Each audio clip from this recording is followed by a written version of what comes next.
Hitting weather, there's no doubt about it. Nice little breeze blowing out in favor of the offense. Right on the edge.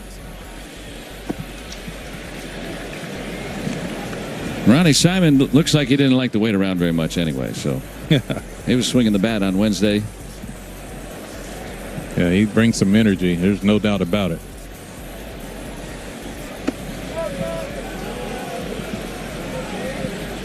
Yeah, Colin Ray's going to hit you with a lot of different pitches. Had a four-seam fastball, but then that split finger he likes to use, a slider, a sweeper, a sinker, curveball, cutter, you name it. He's throwing it all up there.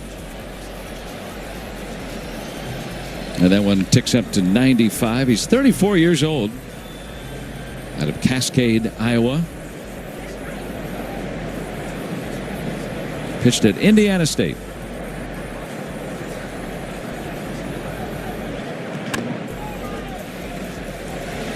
And Bush takes care of that.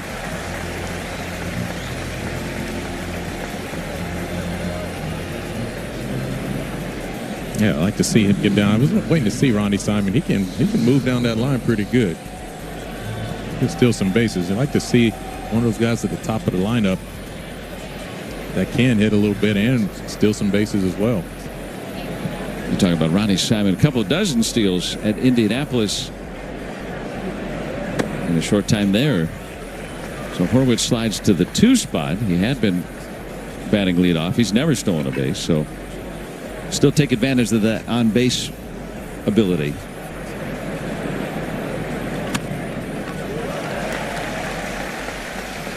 Ray has a couple of quick ones. Cubs played in Toronto yesterday, lost to the Blue Jays 2-1. Max Scherzer beat him. Donnie Kelly's bunch had the off day here in the Windy City yesterday. Yeah, did you enjoy your off day yesterday? I sure did. There you go. All right. I enjoy today even more because I get to be with you. Oh, I like Craig Counsell. Cubs skipper.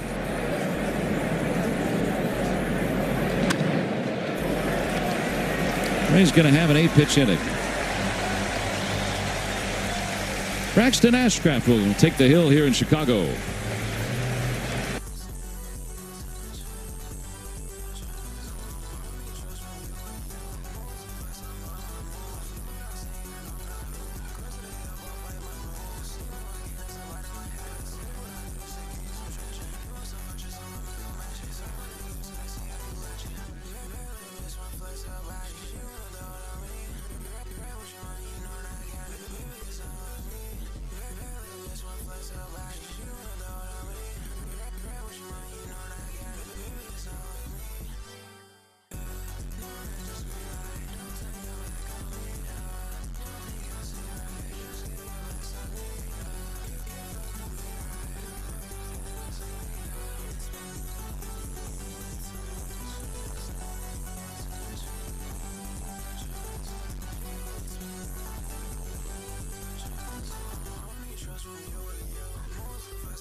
For Braxton Ashcraft and what he's been able to do. His starts have been really good. You can see the posting average overall 259, but I tell you what, as a starting pitcher, he is one tough cookie. A little bit of a late swing to start right off the bat of Bush. Yeah, 98 miles per hour. Good four-seam fastball. And he'll attack with a nice slider. The slider is just unbelievable. The shape of that and the curveball, he spins it really well. Is that the curveball? That's a hard curveball. That's 86 miles an hour. That'll let you know it is some kind of nasty. You don't want to swing, but it comes out of the hand. Look at that. Just a 12-6 all of a sudden just drops out the bottom.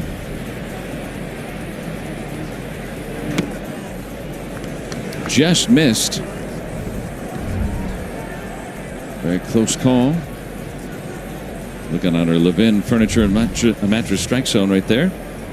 Ashcraft 6'5", 25 years old, out of tiny Robinson, Texas. There's nothing tiny in Texas. There's the slider. It's filthy. See Bush shaking his head after that at bat. There's a good look at that tight slider. Well placed at the bottom of the zone, down and away. It's a great start for Braxton. Brock Ballou calls the balls and strikes today. Tony Randazzo, Phil Cuzzy, and Clint Vondrak on the bases. Another swing and miss.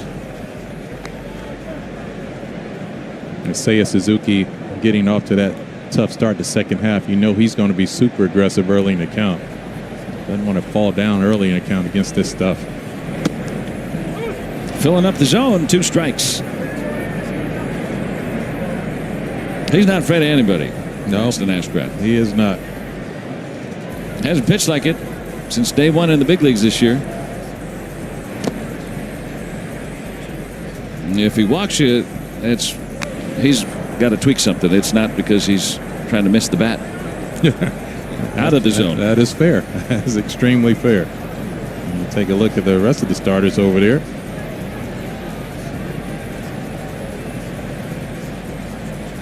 Trying to take advantage of an opportunity, and he's coming up with a couple of strikeouts to start. It's just, the stuff is just so good. It's a live arm. Anytime you have 98, and then you can drop this down on you, like I said, and the curveball just bites. You're not used to seeing a good old-fashioned 12-6 breaking ball with that much spin. It's a pretty effective pitch, as you can see. Good look on our AHN Supermo. Back-to-back strikeouts to start for Ashcraft. No swing on the appeal. Ball 1 to Kyle Tucker. I would disagree. You think he swung? Yeah, they didn't ask me. Appeal to me, I'll give them a better answer. Is point up next time? Yes.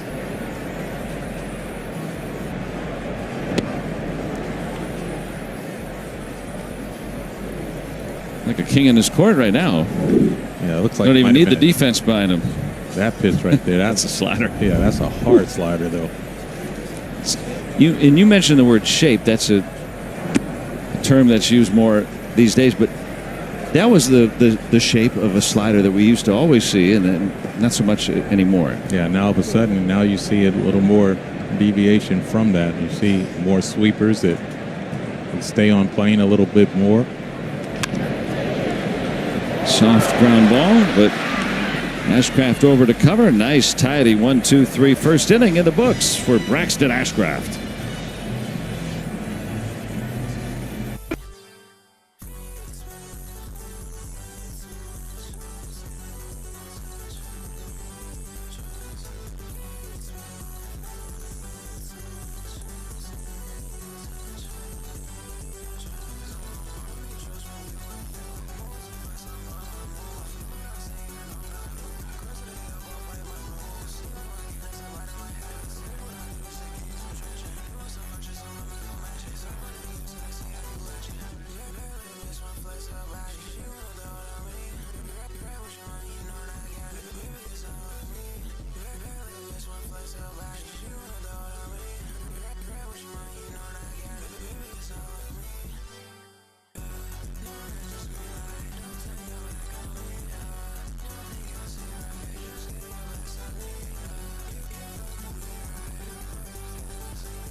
It'll be Nick Gonzalez starting off the second.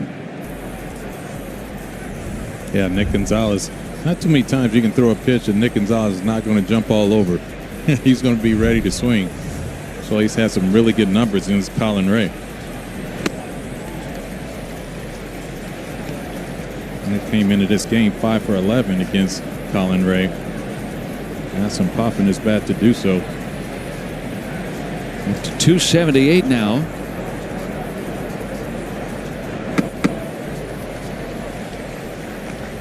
Has that two-seam fastball as well. And a little run into the right-handed batter.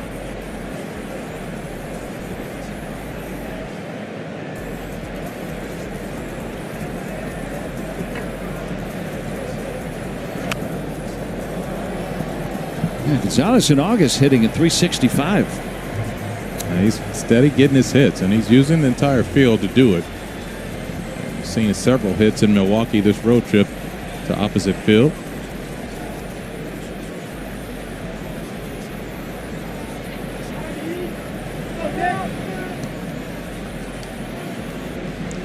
Pitch timer violation. I like that. Let's even up this count a little bit differently. Ball assessed.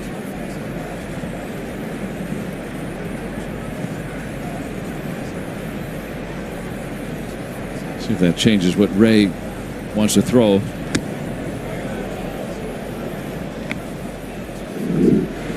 And take a look at the clock right there in the background by the flag over Colin Ray's head, and that's a 0. You've run out of time. Wah, wah. Big hop for Dansby Swanson. Yeah, Colin Ray getting a lot of ground balls now to start off this game. That's not a good sign when you have the wind blowing out here at Wrigley. You definitely want to start getting the ball in the air a little more often. And he's more of a fly ball pitcher anyway, so that probably will change. Officially, wind blowing right to left at 6, but that looks a little more than that, a little steadier.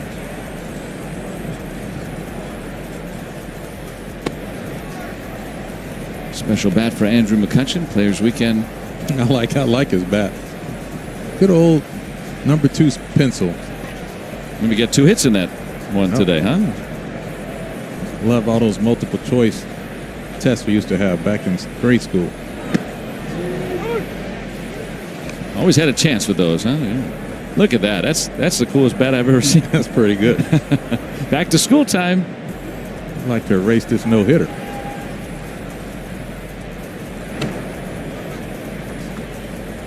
That's pretty good. Leave it to Andrew to come up with something creative. I don't think I've ever seen that.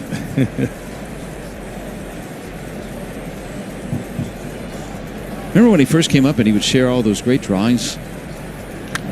Oh, get through there.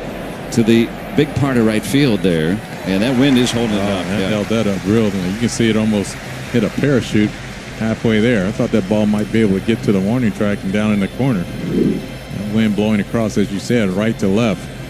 Knocked that ball down pretty good. Even Andrew was a little shocked at this one. Hit it off the eraser.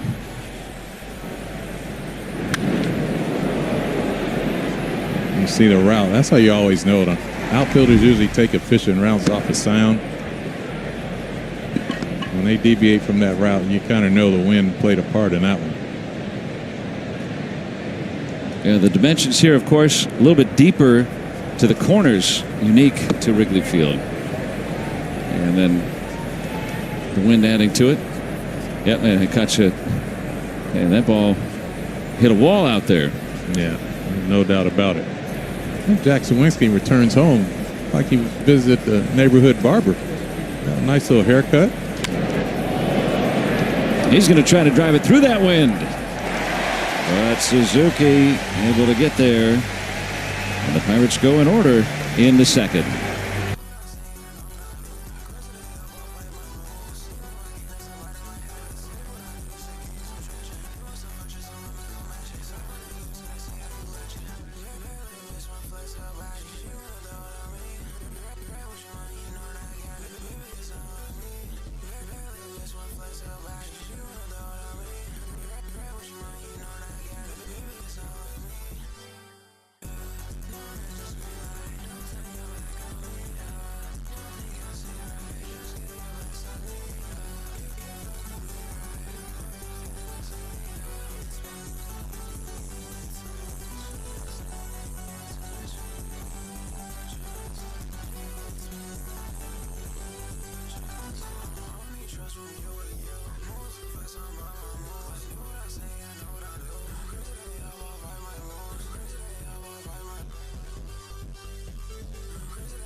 Today they're in my fantasy football league. So Wow. How do you do in fantasy football? I finish every year. Good to have them at the game and all the other Pittsburghers here, and one at the game in the Cubs uniform as well. Ian Happ. He's always done well against his hometown club. You see early on the Cubs are trying to be real aggressive with Braxton Ashcraft. A lot of check swings, a lot of swings on first pitch fastballs.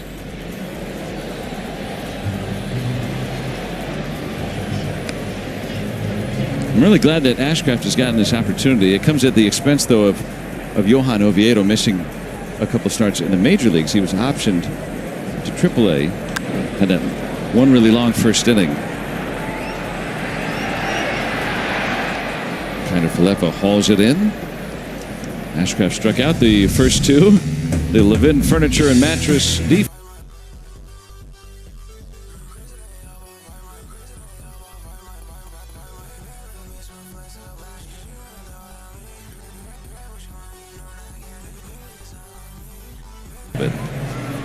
And that's quite okay with me. Just pitch efficiently, get outs quick, stay in the game as long as possible. Once again, a first pitch swinging for the Cubs.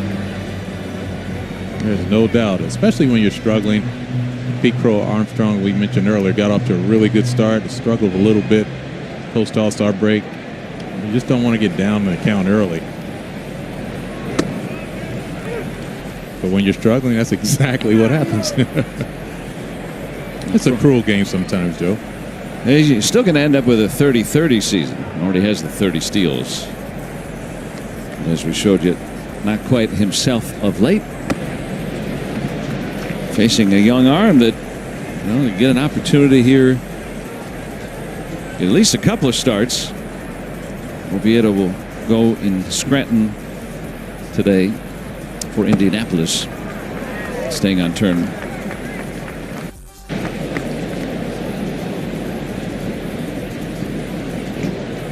But long term, you certainly think Ashcraft has a very good opportunity to be a very good starting pitcher in the major leagues. Yes, no doubt. He has all the makeup. That's toward the corner on the line. Nicely cut off by Reynolds. Crow Armstrong runs too well. That's a double.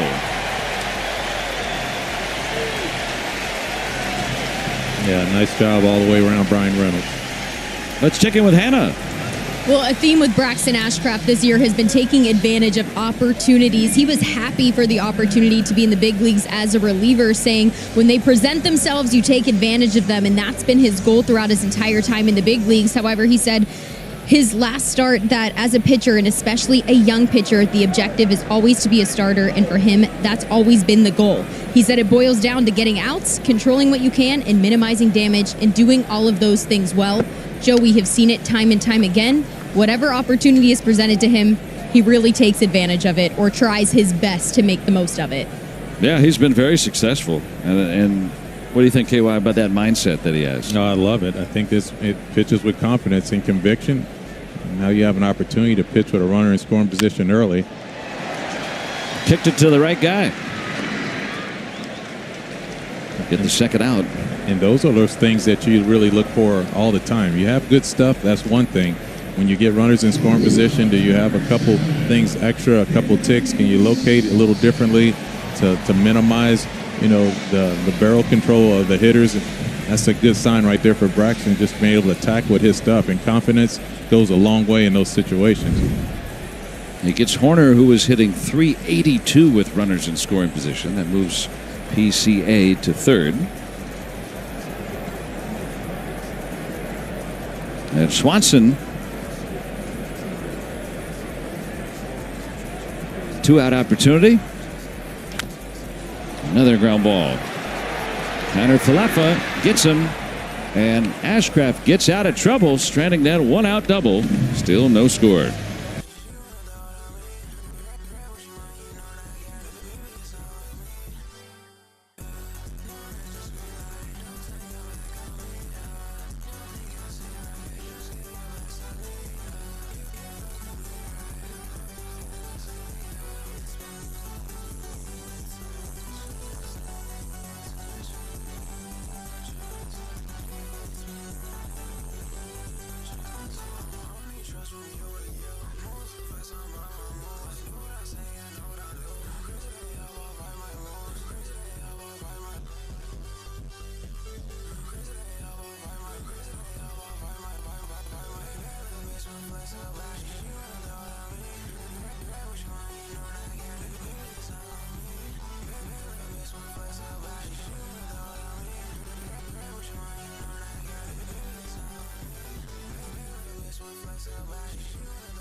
p.m. right here on Sportsnet Pittsburgh and always streaming on SNP 360.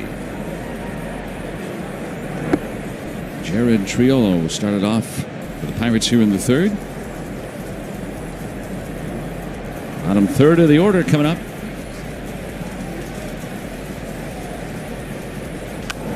Colin Ray has retired the first 6. Yeah, Jared Triolo's seen Colin Ray. 2 for 13 against him. But the familiarity with the pitcher may be working in your advantage.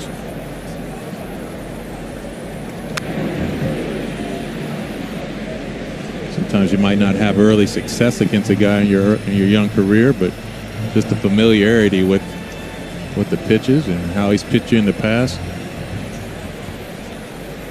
Yeah, Ray has faced the Pirates a couple times this year with the Cubs. He was with the Brewers the last couple of years. A long sojourn playing in Japan. Injuries keeping him from action. Sometimes you play your best baseball in your 30s. That's so true. The game shows you a lot. Go through some adversity, learn from some of the past mistakes, maybe even reinvent yourself.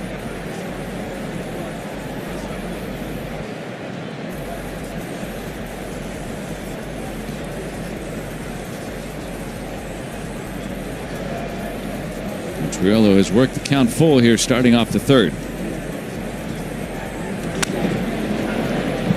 And that'll get down for a base hit. Yeah, nice at bat for Jared Triolo. Extending that count all the way to full. Watch his hands here. This pitch is up and in. Being able to take those hands in, find that barrel, shoot that ball into left field. It's a really nice piece of hitting and a nice at bat. Now the Pirates have some action. Since he's been called back up, Triolo hitting .268, so much improved versus before.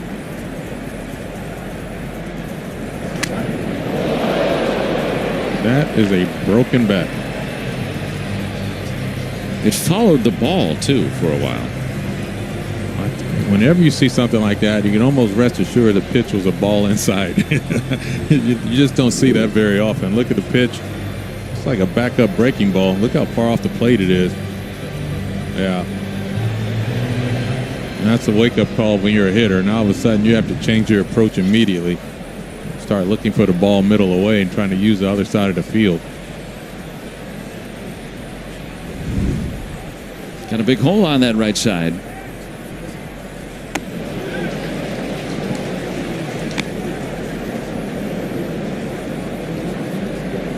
Cubs control the run game pretty well.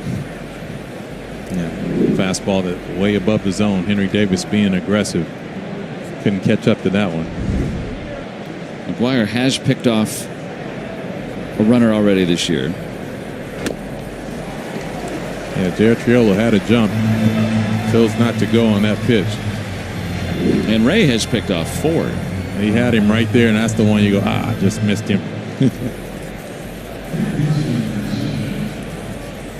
Yeah, see, that's the difference. That pitch, that's a very hittable pitch for Henry Davis if he has the right approach. First strikeout for Ray.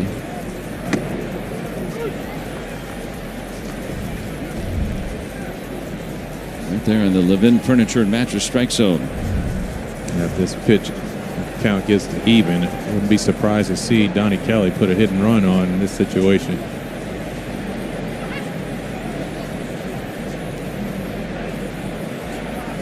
That looked like a balk. He turned his shoulder before he stepped off the rubber. I think a few people might have missed that one. Remember, they see it now. Now watch him turn his shoulder. Oh. And he stepped off afterwards.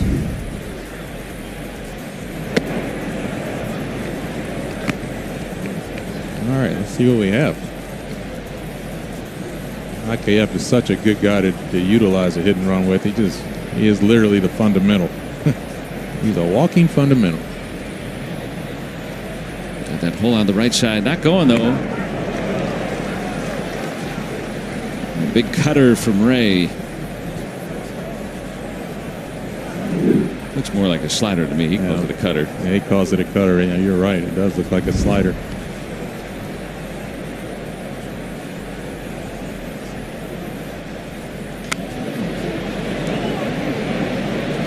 Only plays to first for Swanson.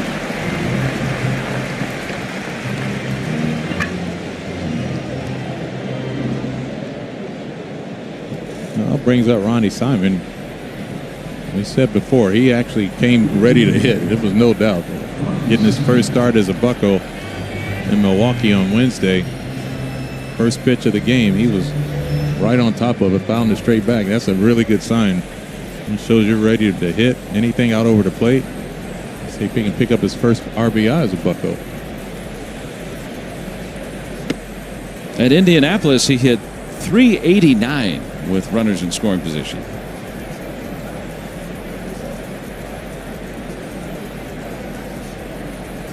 And that hit here gives the Pirates an early lead. There's that cut fastball used against those left-hand hitters. Just enough to stretch the plate a little bit.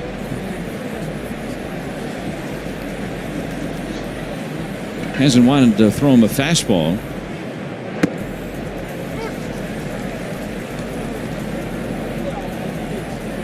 Still won't show him one.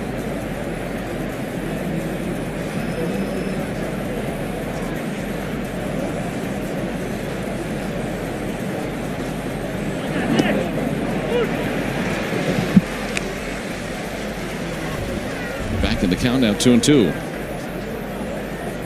Yeah, he's trying to lay off that split finger at the bottom of the zone and ended up catching just the bottom of it.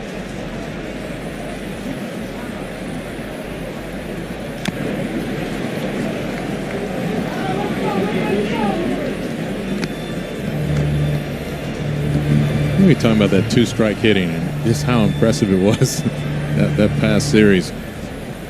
The Brewers, it was amazing. When I started looking at it, I said, man, they went 10 for 17 with 2 strikes and runners in scoring position. And this is how they did it, really. I mean, they fouled off the tough pitches just like Ronnie Simon's doing here.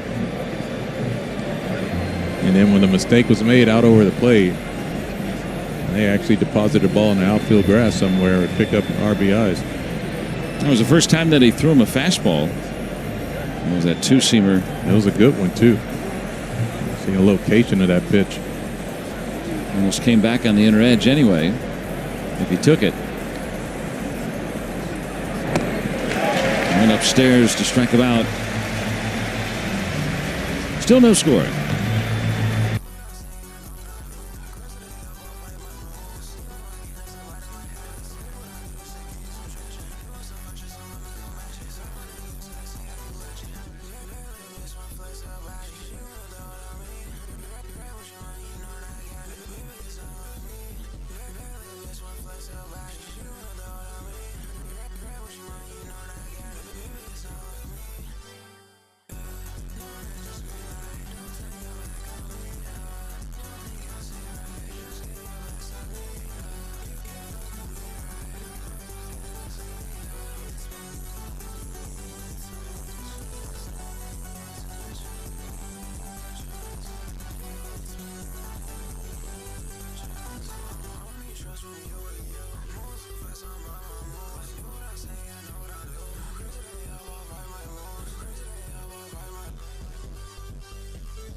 .com. Anyone in S&P's territory can sign up to watch direct-to-consumer or log in with your current provider and get direct access to live Pirates games, plus all the Pittsburgh sports content you love.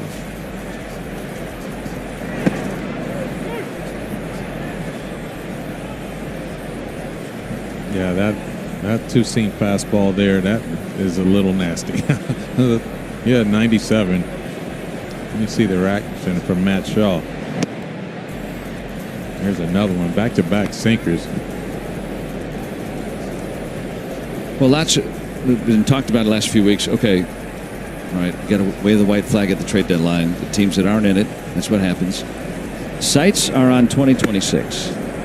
And when you see a guy like this pitching, you go, wait a minute, you got Skeens and Keller already. And you got a lot of other guys, too, but I'm saying you got Skeens and Keller, and you look at long-term here, guys that are going to be here for a few years. You got Ashcraft and Chandler down in the minor leagues. Wait a minute. You know, the pitching's going to be there next year, it looks like already. Got that sewn up. Yeah, there's no doubt that it is definitely an upside for the Pirates organization when you think about pitching. And mostly because you have size and, you know, guys that can really put some innings together. You know, you think about, you know, Mitch Keller, you know, goes 6. Skeens goes 6, 7. You know, you get those guys that can carry some innings. And I omitted Burrows too. I mean, no doubt, another rookie. No doubt. I mean, and they pitch with with a lot of attitude.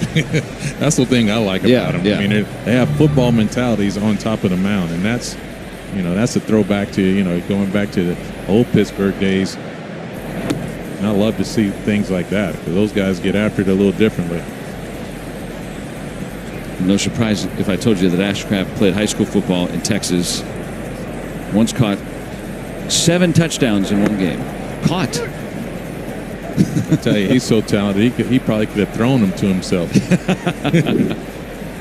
Look at this slider here. A nice little breaking ball, curveball at 12-6. Just the location is, I think, what gets you excited about it. I mean, you're not going to get hurt down there with your spin. There's no doubt about it.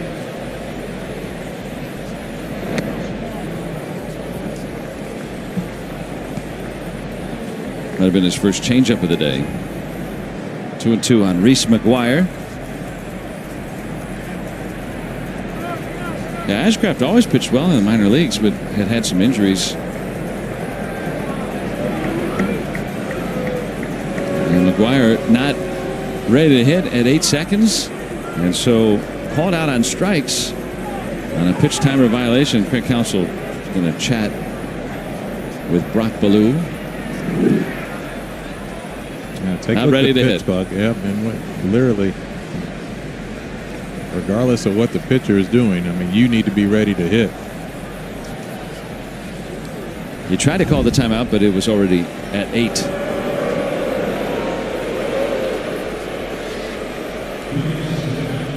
Ashcraft credited with a strikeout. That'll be his third of the afternoon. Let's see Craig Counsell come out. Just one explanation. This is the rules. So Ashcraft is so good he can get a strikeout on 2 strikes.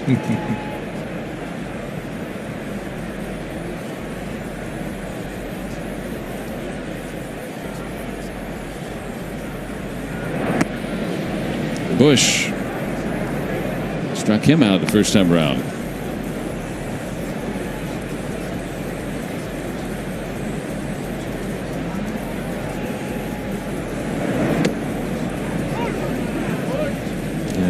That's the good sign there. When you're able to hit pitches down to the bottom of the zone on the edges, and leverage counts for the hitters.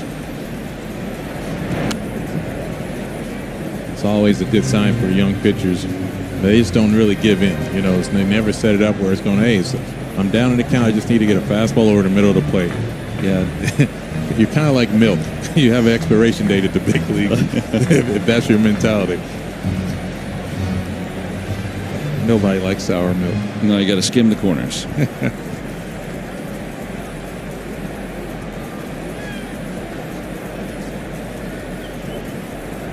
And he strikes him out again. And a 1-2-3 inning for Braxton Ashcraft. 3 scoreless against the Cubs.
Interest causes an appreciation. For Spencer, his gear represents a cause that is near and dear to his heart, which is mental health awareness. It's something he did last year as well. This year, the cleats, bright green, but the symbols on it are actually something that he has tattooed on his body as well. You can see that half kind of smiley face there on his bats, letting everyone know you can always cover up half that smile.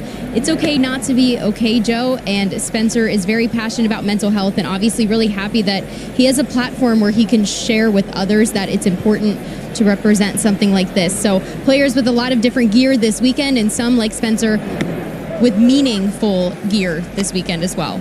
Oh, that's really great. Thanks for sharing that too, and finding out about that. I think anytime we can destigmatize anything that so much of us go through, it just makes us a better people, I think, and to see our athletes doing it, it just makes it easier on everybody. Yeah, there's no doubt about it. Transparency is a eye-opening thing of growth for sure. And Spencer Horwitz he's been pretty amazing as he's come through this journey in a Pirate uniform this season. Out to right, with Suzuki there. I've really enjoyed watching him play first base. Obviously, that's something near and dear to my heart, watching guys that are passionate about defense. And Spencer's done a really good job over there at first base this season. And the bat has really come to life, especially the second half of the season. It's been fun to watch.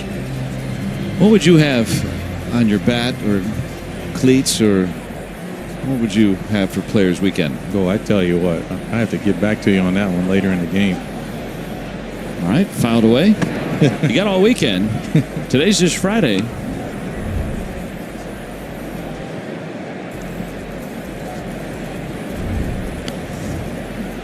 They've been playing Friday day games here at Wrigley forever, so this kicks off Players Weekend right now. There's B-Ray. Remember when they first began Players Weekend, players could put their nicknames on the back of their shirts. And so Brian Reynolds, they would ask before the season. And Reynolds was probably not going to make the team out of spring training and didn't in 19. And so he just put anything down. So he said, I'll just put B-R-E-Y. I don't know. I remember that. I'm never going to use this. I'll just put B-Ray. And that's what. Be careful what you do, kids. That's what ended up on his shirt. Maybe a nickname for life.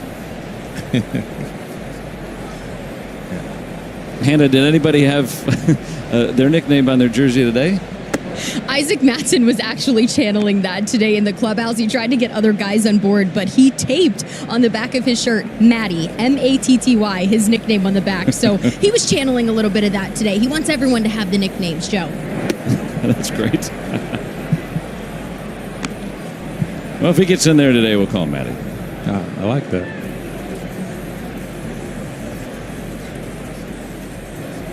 So B-Ray versus Ray.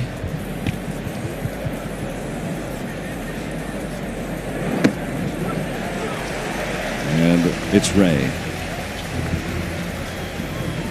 Yeah, Brian Reynolds didn't care too much for that call. Like him just ran off the outside part of the plate. It's just so close. A tough one to take with 2 strikes, obviously. B-Ray's been seeing the ball pretty good as of late, so that's when you get frustrated. You get rung up on a call that you think's off the plate. We saw one ball that was fully in the strike zone that whole at bat. Let's see where this ball caught Nick Gonzalez. Nicky G's been being super aggressive on balls on the inside of the plate, but they're running off the plate inside. See where this 2-seamer ends up. Oh, right off the inside of that left toe. The old bunion ball. Really digging the cleats, though. Yeah, colorful kicks. All the little kids.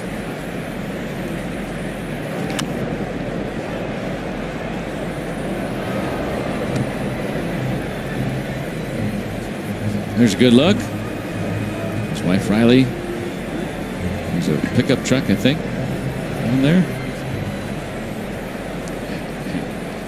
Hannah was sharing with us when we began the broadcast today. That's his truck, and on the other cleat is his dog. Got his wife's name on there. What else does a man need? Dang, that's pretty good right there. Yeah.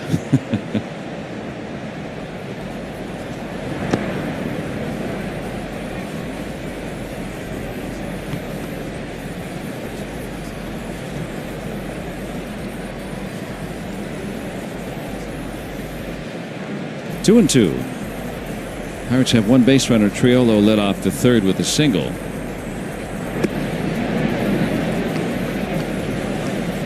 Colin Ray getting some pitches in first couple of hitters. He's adding on to that now with Nick Gonzalez.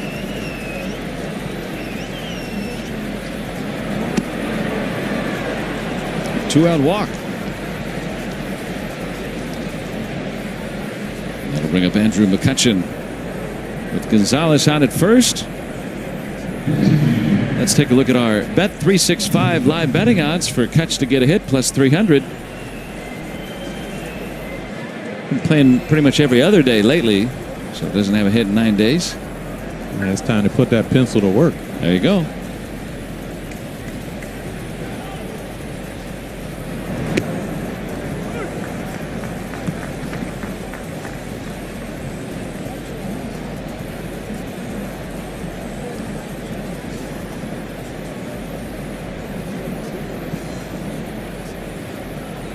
Gonzalez has not stolen a base this year. Yeah, which is quite surprising. I talked to Tarek Brock about that a little bit earlier in the year, because you have some guys, and he's one of them. He runs, above average runner. He has to learn how to trust himself a little better on the base paths. Nick Gonzalez does. Trust what he sees. Almost hit him. Yeah, and that's where one of those areas that, Brian Reynolds is another guy that, hasn't run that much this year. We got accustomed to Brian being an opportunist and taking bags a lot of times. See Tarek Brock there. He'll work with you. We'll try to keep pushing those guys out there a little bit more, especially the young guys that lack confidence in that base stealing department. Sometimes he'll give them a verbal cue. Sometimes, he'll let them know.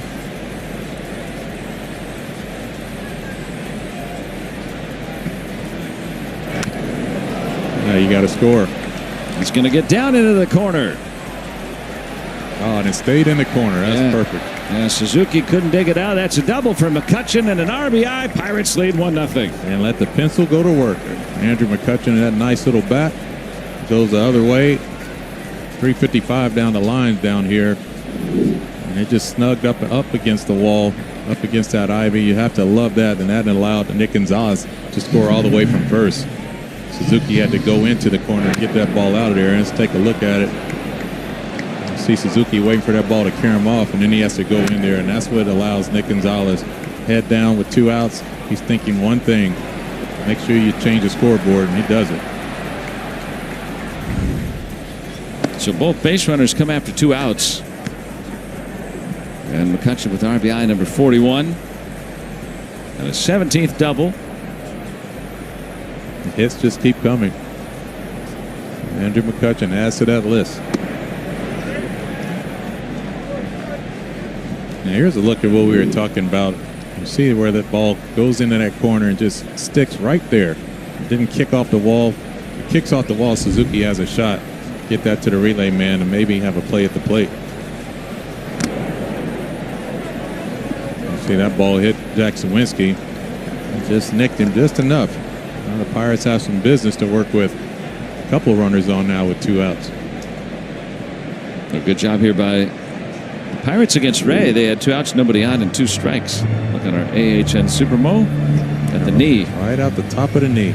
You're going to get hit in the knee. That's exactly how you want it to happen. Just a little graze.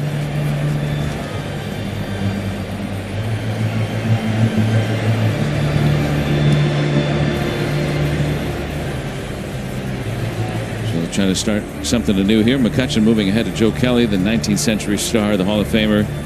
And Edgar Martinez has a street named after him. It's so funny when you look at that list of the all-time hits list. So often you associate Andrew McCutchen with Pirates and hits lists, but this is an all-time hits list of Major League Baseball, and that just puts it in perspective of what he's been able to do throughout the course of his career. So much of it in a Pirate uniform, but every single hit is just one step closer to taking somebody down a slot. There have been more than 23,000 Major League players, so when you start getting into 170-something, that's elite. Triolo, a base hit his first time. He worked the count to full before singling.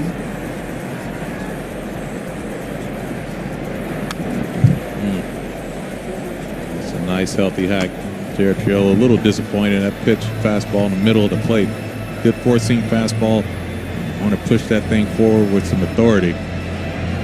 Worst case when you feel that foul ball going straight back, you're like, ah, man, I just missed that one.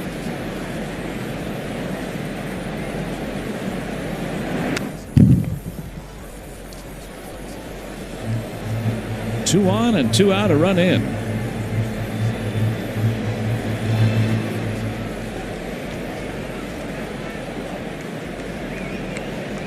Triolo and the Pirates looking for more here in the 4th.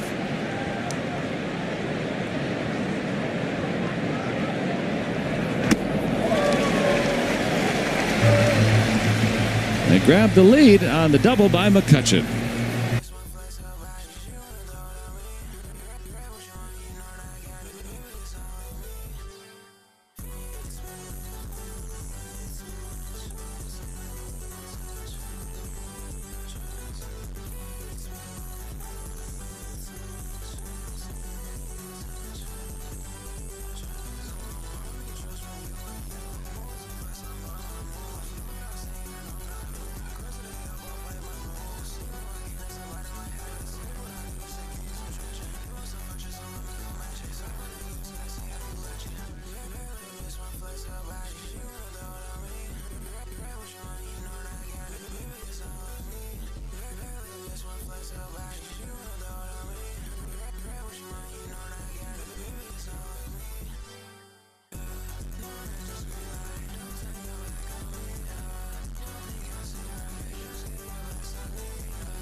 No, that's some great shirts.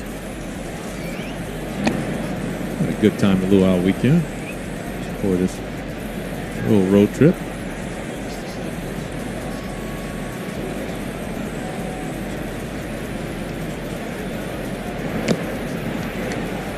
Two, 3, and 4 hitters for Ashcraft, who went 3 1/3 in his last start as he continues to progress.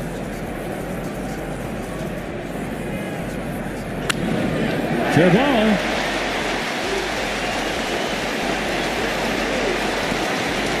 Simon just gets to it now, and Suzuki will put on the brakes. A double.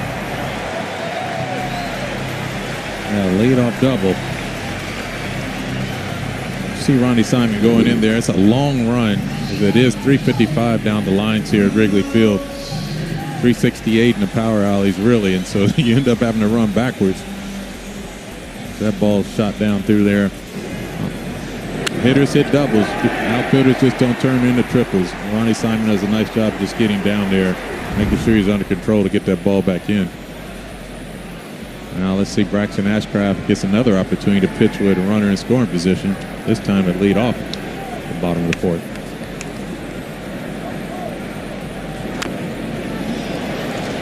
Foul ball. You never see a third baseman playing line with a lefty batter up, and Connor Fleff tried to get over there. Just interesting right there. Kyle Tucker, it's almost like he wanted to go that way. In that situation, you have a man at second base. Look how far he was over, and look how far he had to go. And that ball early bounced on the dirt in front of home plate, so it had that English on it. Anticipating that next hop was not fun. Well, Ashcraft, tough to work around a leadoff double right after the Pirates have staked him to a 1-0 lead. Yeah, and that's what the good pitchers do whenever they get in a situation, when they get traffic out, they can pull back and pick up another couple ticks on the fastball. That one at 99 miles per hour. But got to land it. Sometimes. Landed. He's impressive. You see right there, 98 in on the hands of Kyle Tucker. Now you speed up the bat. Let's see what they go with here. This situation.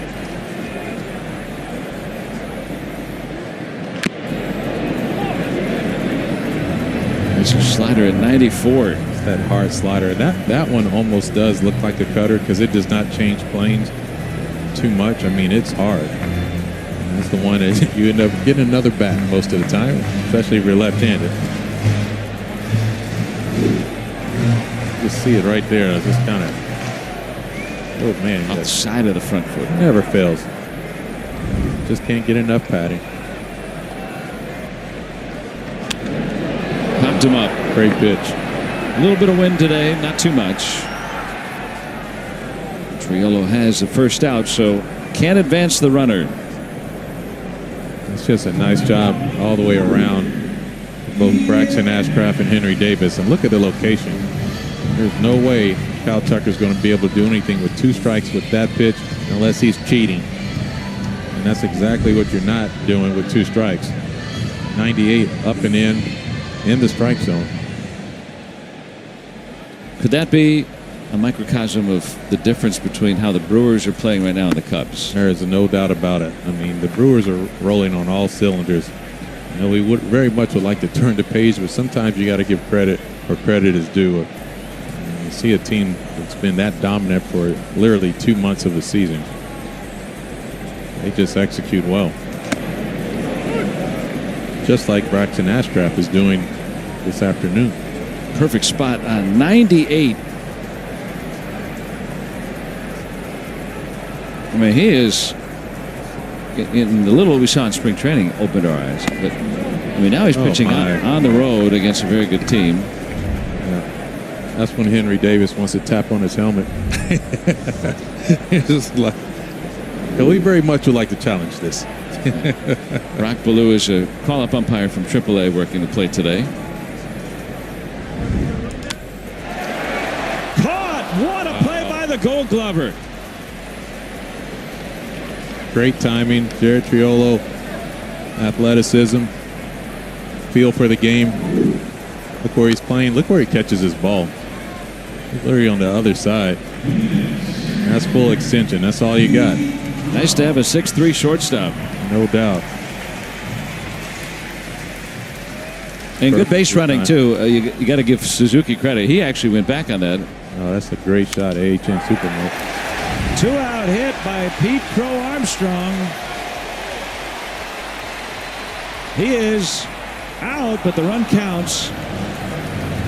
He'll be credited with an RBI single. He's got 2 hits today. The Cubs tie it off the bat of Pete Crow Armstrong. Yeah, all around just good baseball. Good job of hitting with a runner in scoring position, but a better job defensively.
Oh, looks like, yeah, they're getting together. Donnie Kelly definitely saw something with regards to a pitch clock violation and why it would be one. You're going to wave it off. Yeah. Anytime you see that, walk back over. And he's like, hold on, wait a minute now. I need an explanation on this one. I think Crow Armstrong didn't have all of his equipment for the field, and so they had to delay the start of the inning. And so I think Donnie Kelly was saying, well, why isn't it ball one on our hitter then?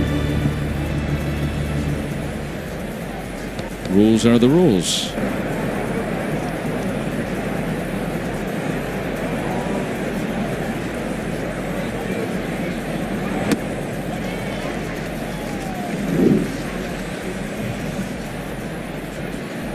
Yeah, they just didn't get his glove and hat to him. Just waiting patiently for one of his teammates.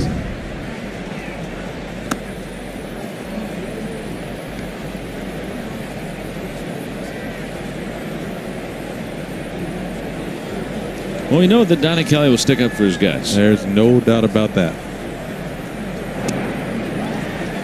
And even a detail like that, I would not have picked up on that, but he was all over it. Trying to get Henry an extra ball in the count.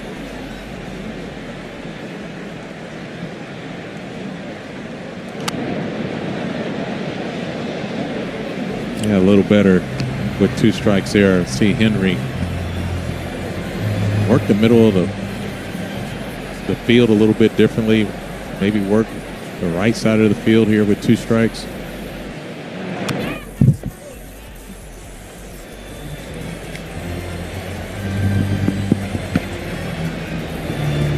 Continue to make adjustments.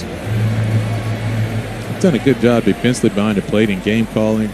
He's still growing into the type of hitter that he needs to be at the major league level.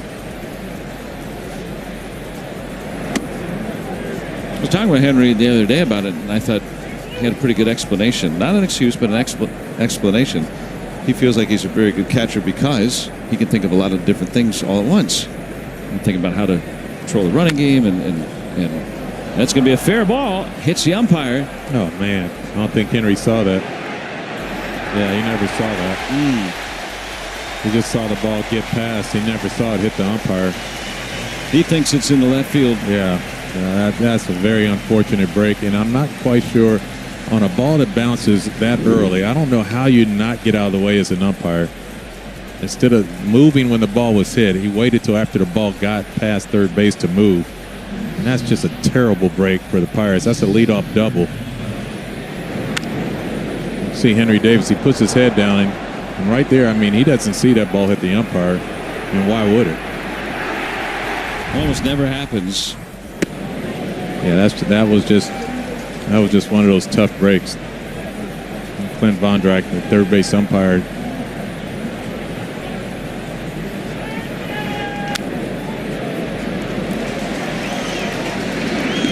Well, there's a second out. So if it hits past an infielder, it plays live. And so that when it hits an umpire, if it hits before, then the batter runner is entitled to first base. That is beyond frustrating if you're a hitter.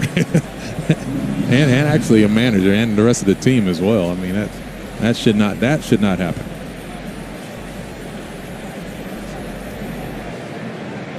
Well, he gets a single, but that's that. 2 outs and nobody out for Simon.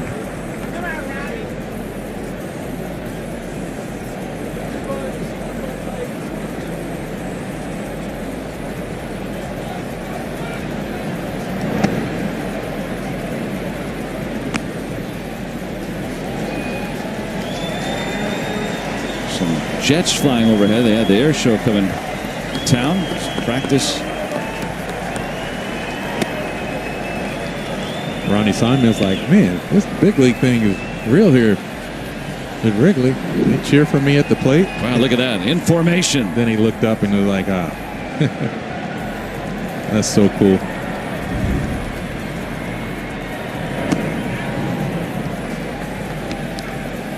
You might hear them from time to time, too. They've been flying pretty close by at times. And yes. I wonder if they would disrupt a pitcher, cause a balk or something. Tell you what, they can get loud. Simon works a walk. That's a nice job by Ronnie Simon. There we go.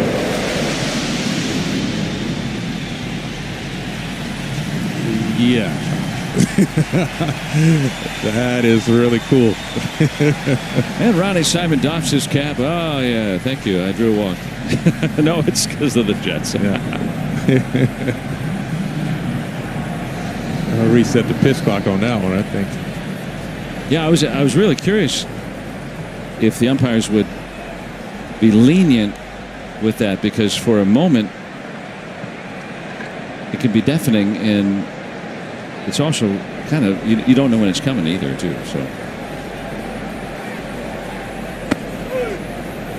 you're ready to throw with Simon. Wow, you don't see that very often. Reese McGuire came out of the crouch ready to throw, and the pitch was called a strike. As he was feeling it. Check this. Look where Reese McGuire is right there. He called that pitch a strike. It was in the strike zone. But yeah, you almost never see it. That was a good tag, but Simon says safe. Simon says.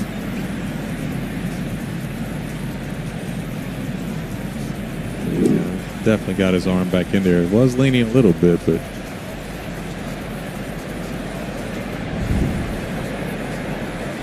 stole 24 bases at Indianapolis. That was tied for the most in AAA in that time. Oh, Joe, they're really low. Oh, my. Meanwhile, on the field, it's hard not to get. I'm serious. They're distracted. at eye level. Almost feel like they're at eye level to us.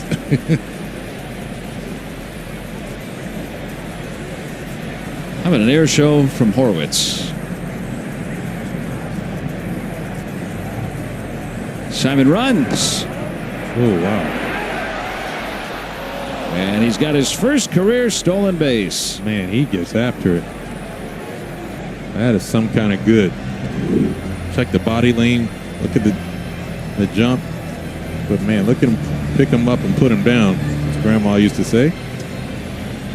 That's impressive.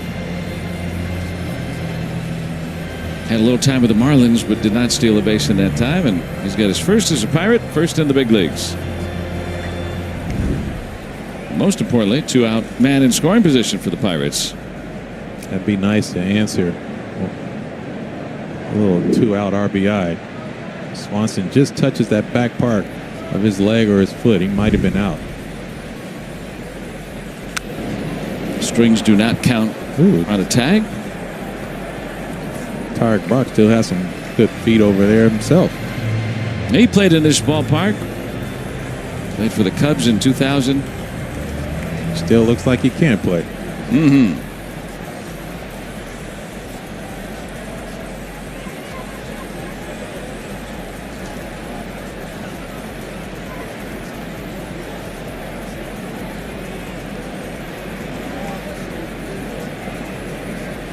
A 2-out hit. The Pirates to lead back. I think that's good field by Brock Ballou right there. Just, I think Horwitz called his timeout right there, huh? Or the pitcher stepped off. One or the other. So distracting. Way louder than Shea or Citi Field ever was. Horwitz strikes out with the man at second, and we stay tied at 1.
Good job by your third base coach and the player awareness, because Suzuki was running all the way with anticipation of that happening. Pete Crow Armstrong, obviously, the speed that he has, he almost knew he was going for two in that situation with 2 outs. As a base runner, you have to make sure you're running all the way second through the home plate. If he's just loafing just a little bit, that's the difference. So Ashcraft pitching into the 5th inning, and he's got a quick out. And pitching inside with that fastball. Well, you said earlier, okay, well, keep that pitch count down low so you can pitch deeper in the game. He's been doing that. You see a backup slider, it looked like.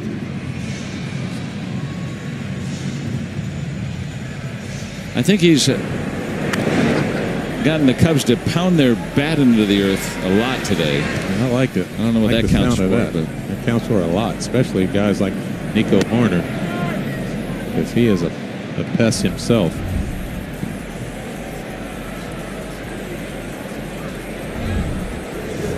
Just missing ball 1 to Dansby Swanson.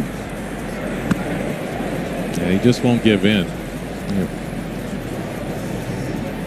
This is Evan Sisk, who was called up today for the minor leagues. He would be making his Pirates debut. You see the lefty, a little delivery there. I'll let you know exactly what it looks like. Throws across the body so he can wreak some havoc on left-handed hitters.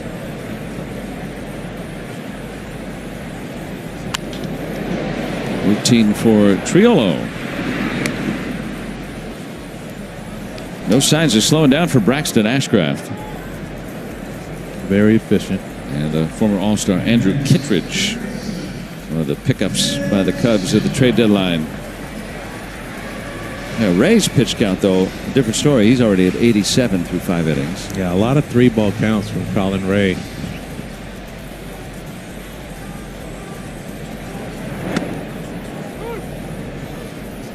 The way that Ashcraft has pitched today, the Cubs would probably get a pool together. All right, Donnie, would you please take him out of the game? But at some point, they're going to have goodness. Oh, my goodness. Spoke too soon. That's the pitch itself. It's still the pitch. That's just, it's unfortunate. Rule number 1 for first baseman, always anticipate a bad throw. Unfortunately, that throw was down by Braxton Ashcraft. Horowitz just kind of had a little mental block. Look how bad a jam shot that is. AHN Super Bowl Daddy Justice. He might got some batting glove on that one. It'll be a muffed catch. So the error charges the first baseman. Prolonging the inning for Reese McGuire, who's called out on a pitch timer violation. Strike 3.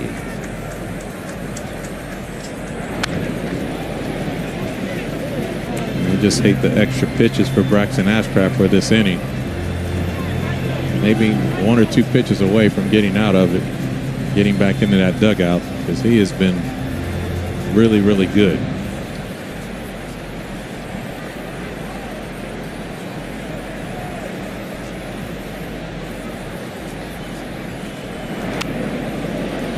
Well, this tells you something about a young pitcher, right? A rookie on the road against a good team.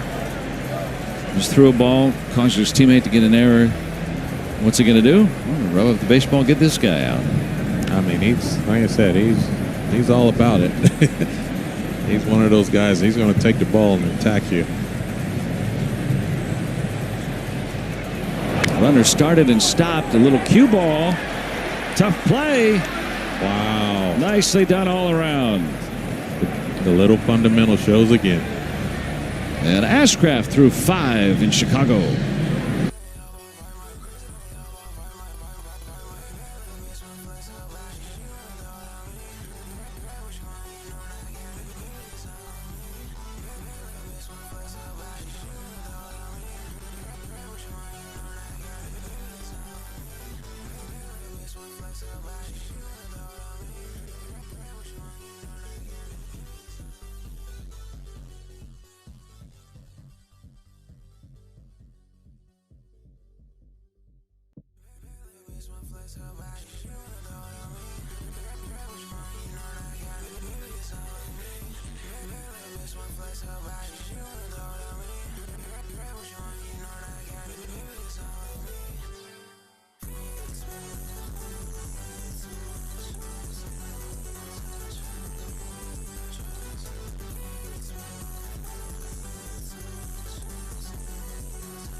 That ball is spinning when it gets into IKF's hand, and to be able to look at that, just grab it with the palm and get everything you can. You can't grab it with a 2-seam grip to get more on the throw. You just got to grab it in the palm of your hand and let it rip. And I mean, I'm sorry, you just cannot get more of a fundamental play, you know, that's really from IKF. He just does it all. I mean, it's a big play and a big part of the game. He's just always ready, and he just never shows up where he's not prepared. Andrew Kittredge. Yeah, you see the numbers for Andrew Kittredge. So Ray goes 5 innings. Did he get to 90 pitches? 87. 87? That was a lot of pitches. So he won't factor in the decision.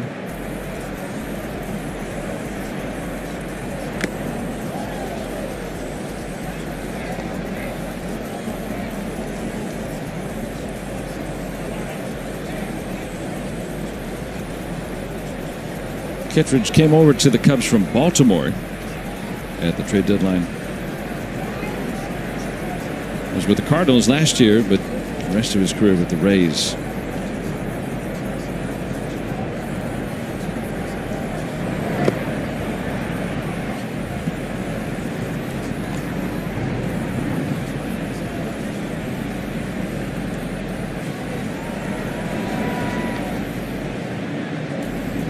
Those Cubs uniforms, that baby blue, reminds me of the old Montreal Expos. Oh, yeah. Those are road uniforms for a number of years, just about the same lettering. And now a message from Levin Furniture and Mattress. This summer, sleep cooler for less at Levin. Yeah, they'd have those powder blue tops and the numbering. Same color and almost the same lettering. Almost the same. Yeah, fine. I was looking at that. You see that good fastball. Slider and a split finger are the other 2 pitches that Kittredge will use. Is this Steve Rogers? That's funny. Bryn Smith, maybe. There's that little 96-mile-per-hour sinker.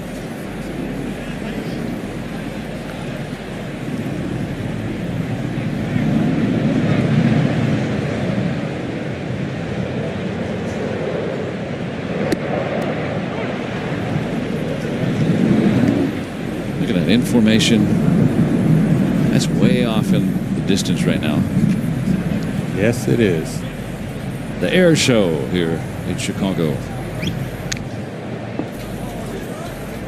Look at center field. You see way out there in center field, just to the left, tracking towards the scoreboard. And if you don't see him, trust me. There they are. Yeah. What a great look. Our camera crew has it nailed down.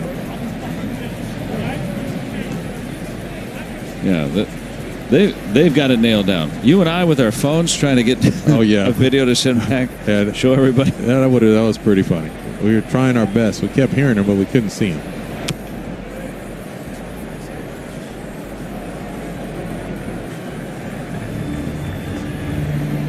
Gonzalez, another full count, drew a walk after working to count full his last time up, and then he scored on McCutchen's double. Walks will hunt. They always do. That's what the Three Rivers scoreboard would say.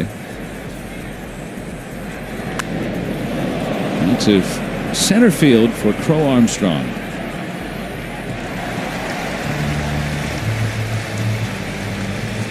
So 2 outs in the Pirates' 6th inning. Time for our Pennsylvania Western University Educating You. And for Andrew McCutchen with that RBI double his last time around. His 112th career run batted in against the Cubs. That is the most among active players against the Cubs.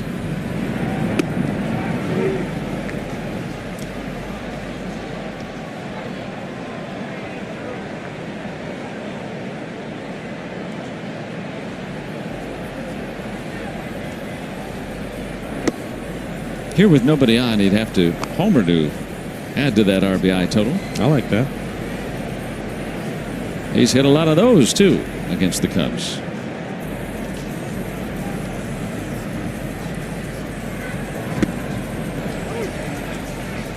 '27 as a Pirate alone.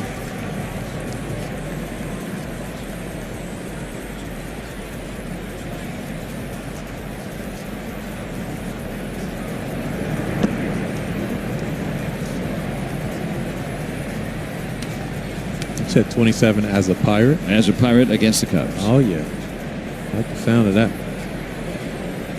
I like even numbers though.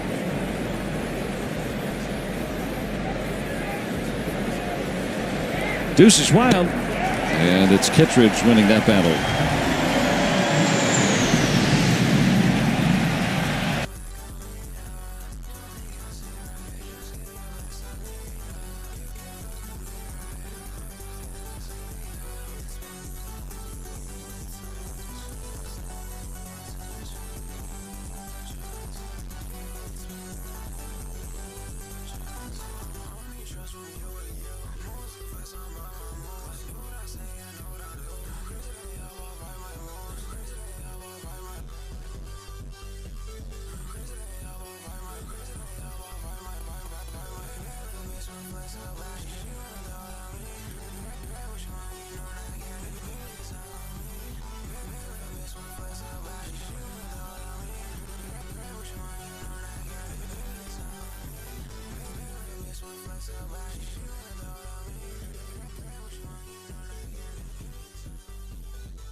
what he'll be able to do and see if he can contribute to this bullpen. As I said earlier, those acquisitions that make a difference right now. Anybody can step up in the bullpen and give a little relief, literally, will be very much welcome. And the Pirates shuffling the bullpen today. Justin Turner. Yeah, even for a right-hand hitter, I mean, it's just that delivery. He stands way on the third base side of the rubber. See where his foot lands and how he throws across that body. Just enough funk for you, if you will. Keep it funky.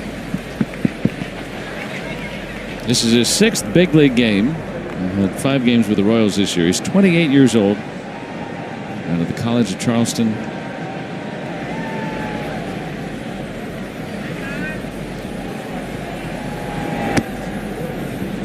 Turner, 40 years old now. Pinch hitting for Bush.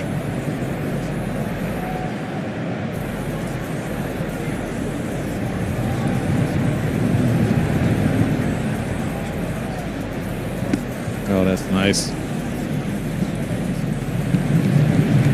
Those old crafty lefties. See that crossbody delivery, a little off-speed pitch down at the bottom of the zone. AHN Supermo gives you a good look at that. So he dispatches Turner. Now Seiya Suzuki.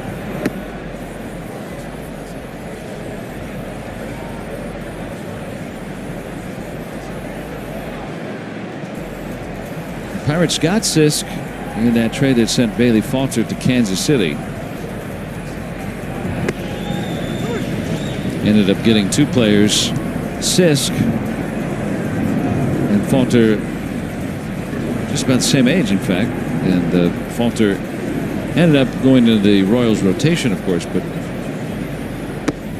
Petrero said the other day that he's going to go to the bullpen. Falter will, so they get Sisk, and then they also get Callan Moss, a 21-year-old first baseman who's at High A Greensboro, and he's hit a ton in the first 10 games with the team. Sure-handed. Nice by Horwitz to make sure he comes back to the bag. And that throw up the line. Yeah, Suzuki getting down the line really good. The big man moves down that line. That throw took Horwitz up the right field line just a bit. He was able to record that out. Really efficient. You like to see that for Sisk. Come in, get the first couple right-handers out. Now he'll face the tough Kyle Tucker. So left on left here.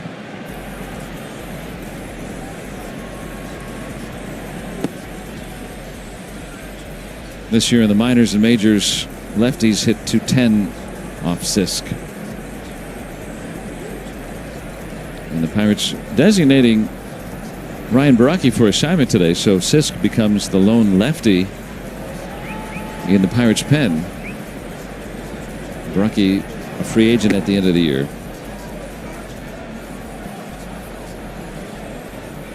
Yeah, there's definitely some deception, and that's more than anything what you want to be able to have. A little diversity in your bullpen, if you will. Have a lefty that can get lefties and righties out. That's always going to be helpful. With that crossbody delivery, that is definitely some deception.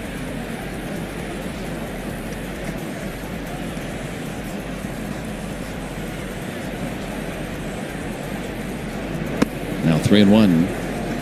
That's where you have to be careful, not to give in. One tie ball game right here to a guy that can leave the ballpark at all fields.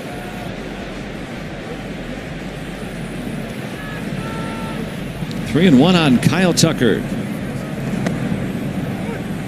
Right there. Nice job. Location. A little two-seamer down at the bottom of the zone.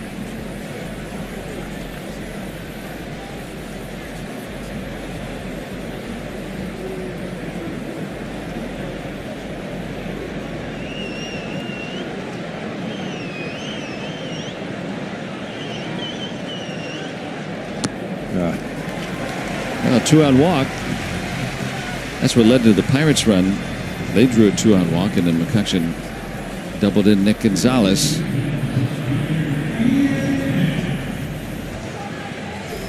I can name a ton load of Cubs that I'd much rather have up to the plate in a tie ball game other than Ian Happ. We've just seen this story so many times. So many times.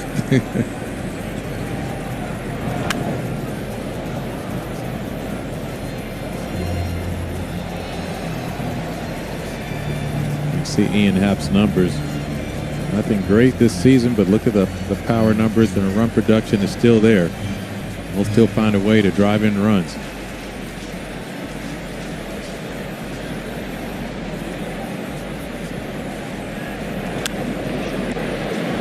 To Nick Gonzalez, and Sisk authors a scoreless inning in his Pirates debut.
Justin Turner will stay in the game after pinch hitting, play first base.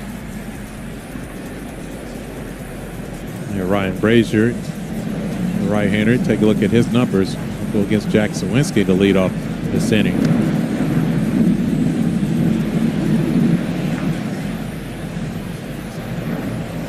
Back put a nice little jolt in the ball earlier. I think the wind knocked that one down his first at bat.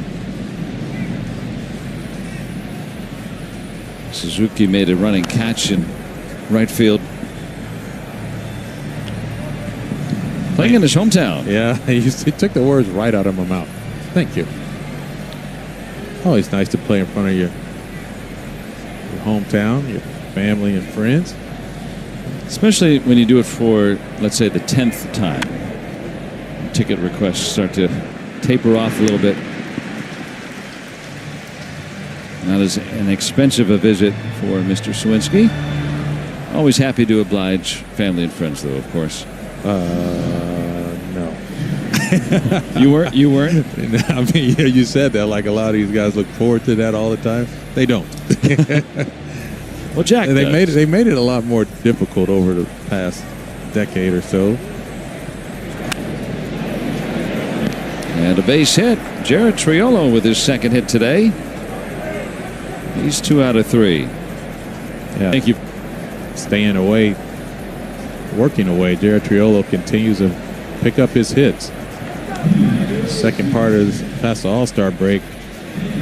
Like to see it. I mean, obviously he dug a nice little hole for himself early on, but he's still finding a way to have some good at-bats. Like to see a nice string of them.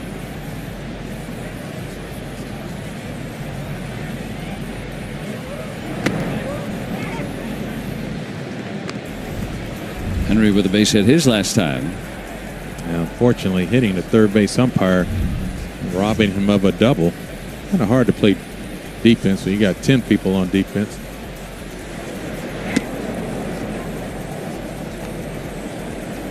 A rarity.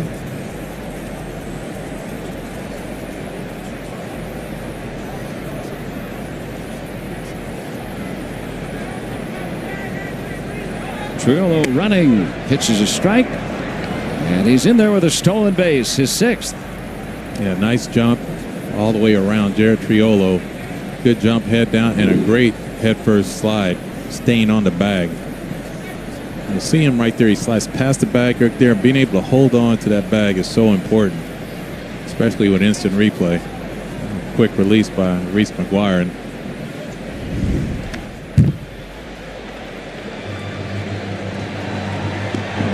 that sets up a man in scoring position now with just 1 out.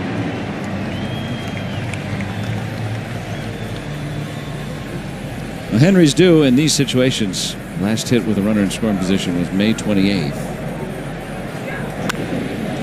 And gets underneath it. Still May. Set up a situation to get Crow Armstrong to throw it. I wanted to see that arm. So 2 outs. And now a message from Rally House. Play ball, Pittsburgh. Shop the latest in Pirates style with your favorite.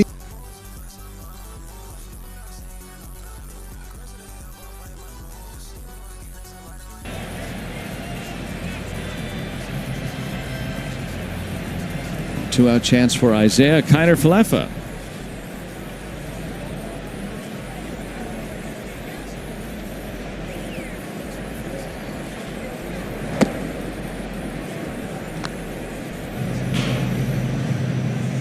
Comes with activity in their bullpen. Keller is the right-hander. Thielbar, the lefty. Hit a tie game in the 7th.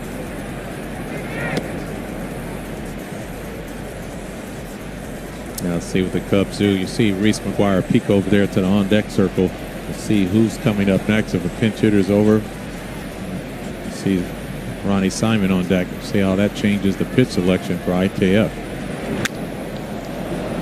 In the air. Get away from him. And Crow Armstrong can't get there. It finds the gap. And Kiner-Falefa brings in the go-ahead run for the Pirates here in the 7th. IKF continues to just do good things in a Pirate uniform. That was a big, timely 2-out RBI. And look at the location of the pitch. Breaking ball down in the zone. Really good pitch. IKF just stays on it. That ball just ran away from Pete Crow Armstrong. We said earlier that wind blowing across, and that was what saved it. Pete Crow Armstrong. The ball just kept running away from him. Hit by the right-hander. What a nice job all the way around by IKF, picking up a big RBI to put the Pirates up. He had to go a long way for that ball. You can see anytime you dive on the warning track, oh man, you can guarantee you're going to get some blood back. 17th double on the season.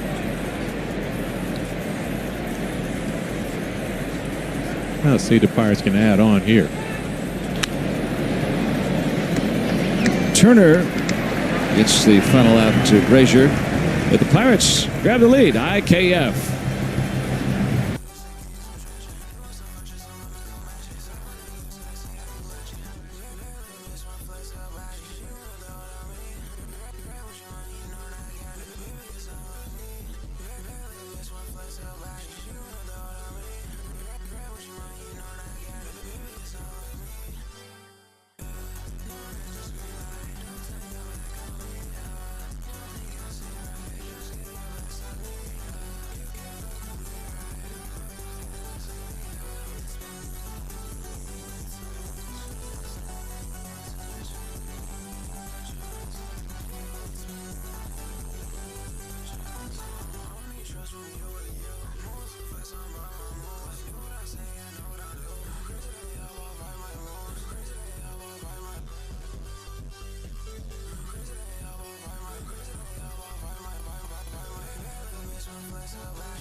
Had quite an exclamation.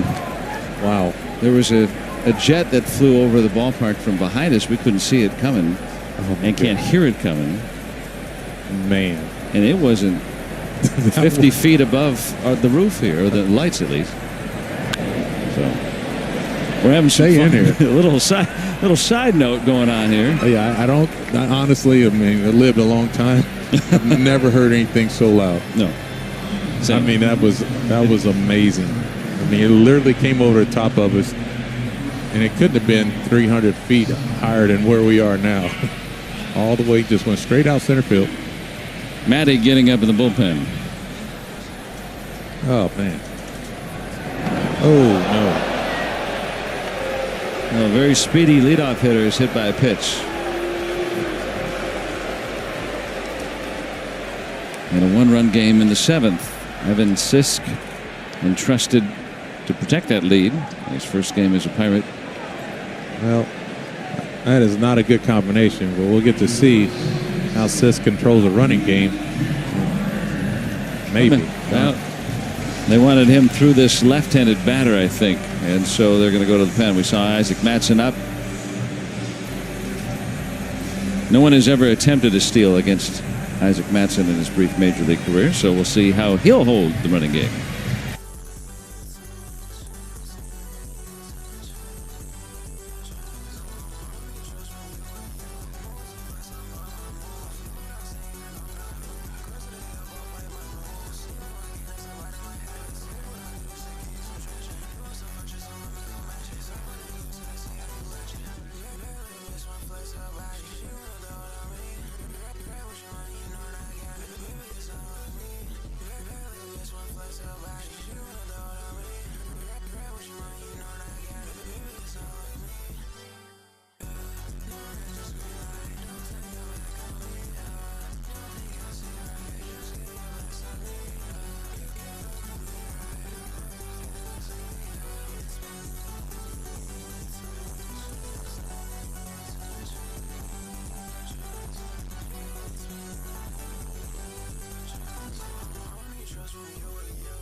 Game. See that? Mattson is in. Cole Armstrong with 30 steals is on.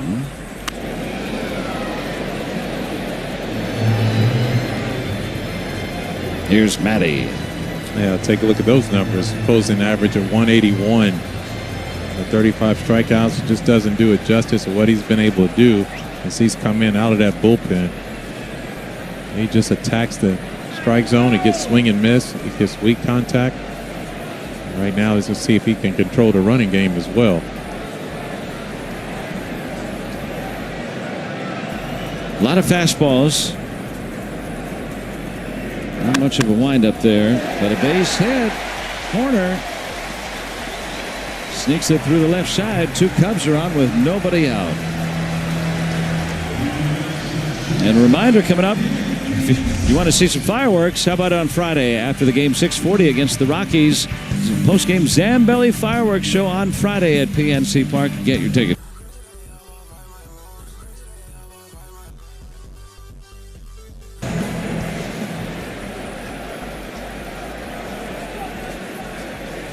This will be an interesting situation. Dansby Swanson can handle the bat.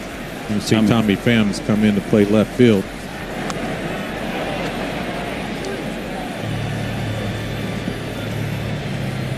Pirates had a nice little bunt defense on that play. Trying to keep Pete Crow Armstrong, who runs extremely well.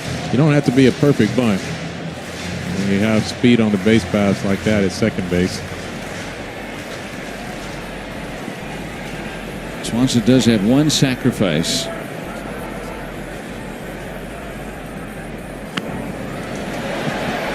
Dens it. Had some English on it. Everyone's going to be safe. Yeah, the aggressive of Henry Davis. If Henry Davis was going to come up and fire to third base, it was no doubt about it. But that ball had a little backspin on it. You can see right here, right off the end of the bat. Look at the spin already. You already know it's going to pin back a little. Now, right there, Henry tried to get his feet under him so he can get the ball. Now the Pirates are in a real jam with nobody out. That'll be an error and a sacrifice, so no time at bat. Charge to Swanson. That could have turned into something good. Henry was so quick. He's so quick from behind the plate. That time it worked against him. See, immediately he was going to fire that ball to third base. There's no doubt about it. Well, now it's the Cubs' first-round pick from 2 years ago out of the University of Maryland. They selected Matt Shaw. Hadn't done much in the first half. He's hit 8 home runs since the All-Star break. One of the leading hitters in baseball. Overall numbers don't shine, but he has been a really tough out in the last month or so. And he runs well. That's a great sign if you're Henry Davis and Isaac Matson. Aggression there, swinging at a pitch off the plate in. Leaves you a lot of options. You go back in there with a good fastball. See if you can get some weak contact, swing and miss. All 3 runners are fast for the Cubs. Setting up a sac fly. Sawinski. Crow Armstrong comes home. That'll be the only advancement. Sac fly for Shaw. We're tied at 2. To see Pete Crow Armstrong as he touched home plate, he's limping a little bit. That ball must have caught him on the knee really good. You got to keep your eye on that throughout the rest of this game. That might play a factor. See the pitch, a 95-mile-per-hour fastball. Probably wanted it a little more in that situation. You see Pete Crow Armstrong still has a good speed, but watch him after he touches. See him limping right there. A little wince, too. Oh, yeah. And that's from getting hit with the pitch earlier. And that is...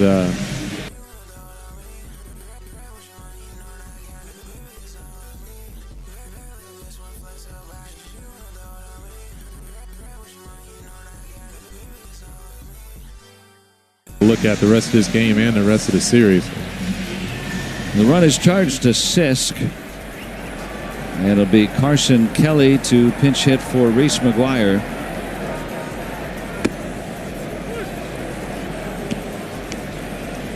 They're breaking out all the stops. Well, this looks like it'd be the inning. Yeah, you get bases loaded, nobody out. Yeah. At one point, now it's first and second, 1 out. Pirates want a double play ball here. Keep the game tied now. Matson, a 30-year-old rookie, has had an excellent season.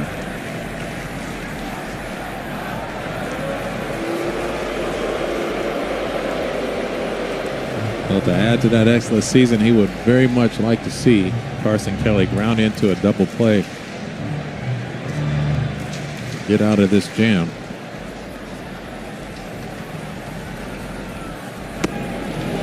Throws a fastball right down the middle and right by him. That's a good start. Now with a 1-2 count, you really feel like with 2 strikes, Carson Kelly only hits the ball on the ground 40% of the time, but I'd like to see one of those good fastballs or a breaking ball to get the ball on the ground here.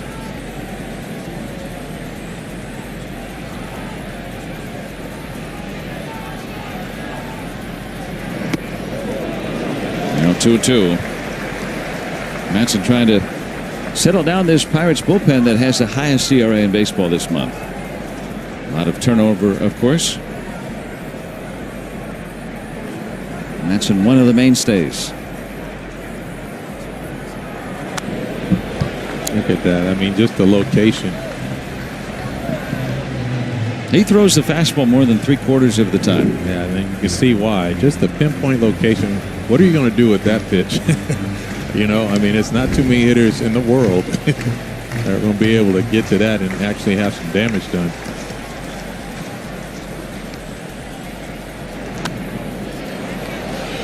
Fouls it back.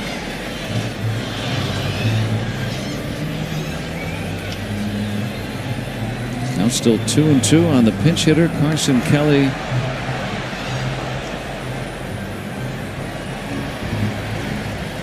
Warner at second, he runs well. Swanson at first, a good runner too.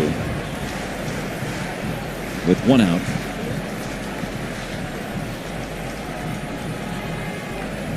They're going to take off. They were running with the pitch. Somebody get the bag. Infield fly rule is called, and they have to get back.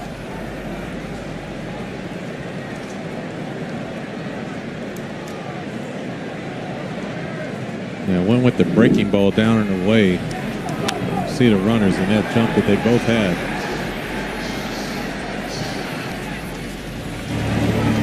Joe Horner able to get back.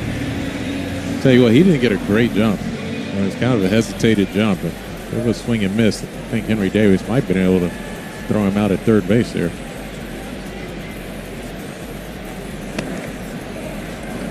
Now because of the pop-up, it negates it, but there have been no stolen base attempts against Matson in his brief career.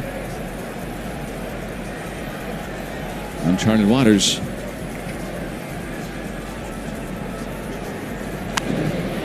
Justin Turner, last time that he had a hit with a runner in scoring position was May 20th. He's hitting 121 against righties this year.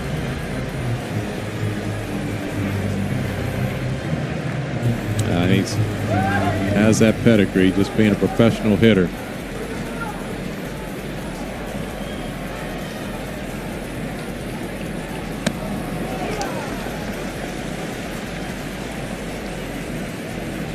Now behind on him, 2-1.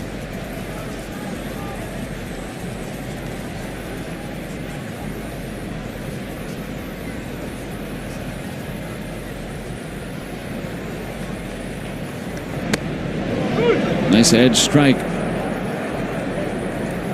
You throw your fastball 75% of the time too, if you could locate it like that. He's had a little deception. Hitters don't pick up on it very well. So the Cubs have tied this game. They have 2 on and 2 out. And a 30-year-old rookie facing the 40-year-old Turner. Something's got to give.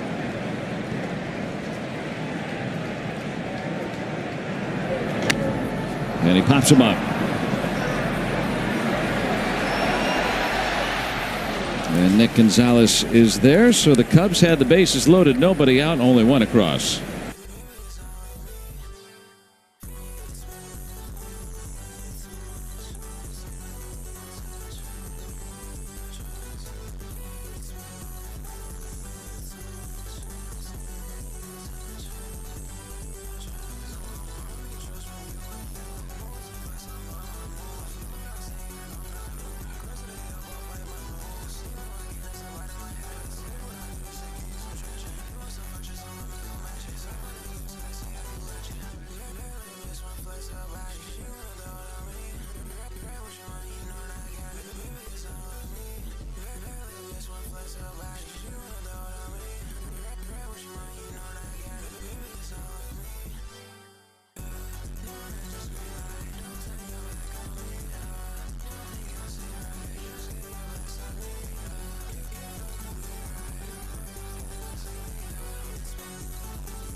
Kelly will stay in the game to catch. There's their Keller, Brad Keller.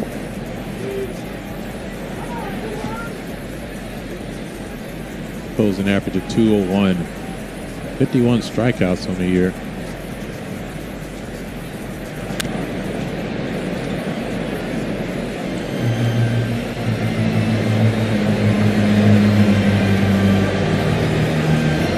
Ground ball pitcher. There's a ton of that. Not quite sure how he gets it either. I mean, he has a two-seamer, but he throws his four-seamer more often than anything. Oh. Makes me wonder, when you hit line drives like that into that netting, just used to think, I mean, those balls are going into the stands and fans are having to dodge, try to catch.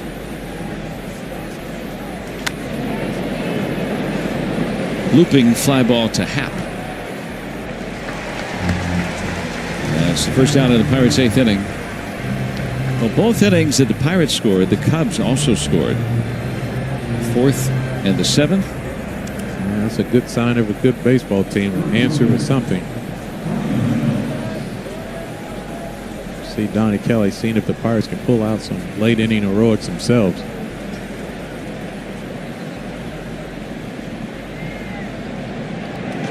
Reynolds with a couple of home runs in the Pirates' last game on Wednesday.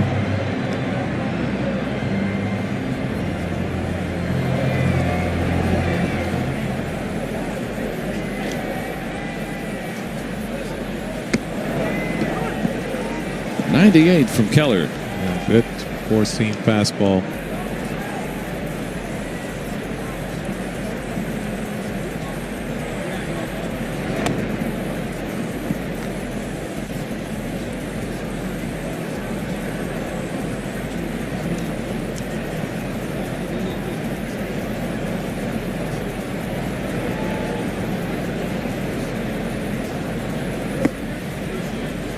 Make it even.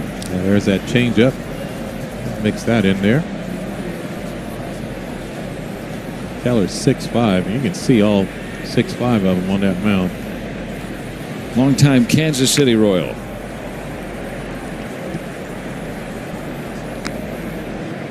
And when he was with the Royals, he was throwing, 93 miles an hour with some sink. Good enough to be a passable pitcher in the big leagues in the last couple of years. That velocity way up.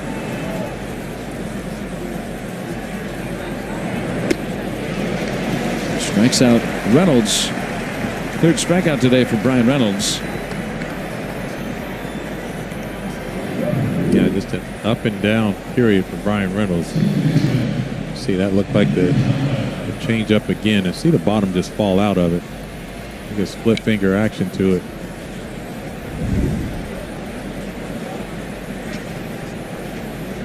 A lot of unhappy hitters today. The pitching has ruled the roost. Yeah, on both sides.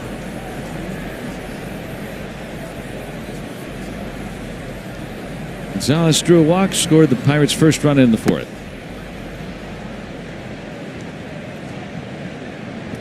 See the last time Nicky G trotted around the bases.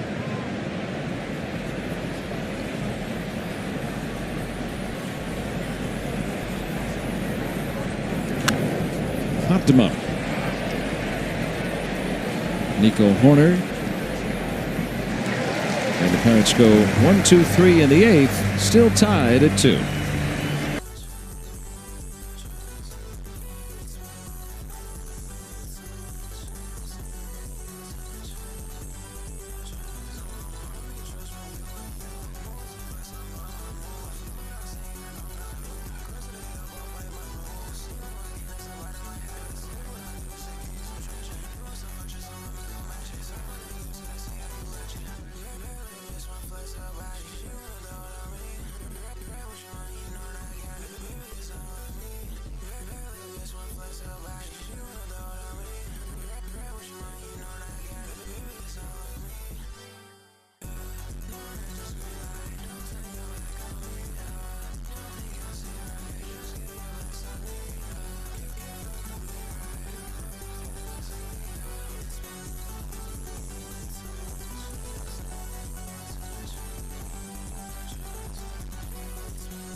Right over our head. And we couldn't see it coming. We couldn't hear it coming. And neither could they down in the dugout. So I just never knew you could jump into my arms that quickly. I'm nimble. Yeah, I mean, it went right over the roof. Oh, man. Loudest noise I've ever heard.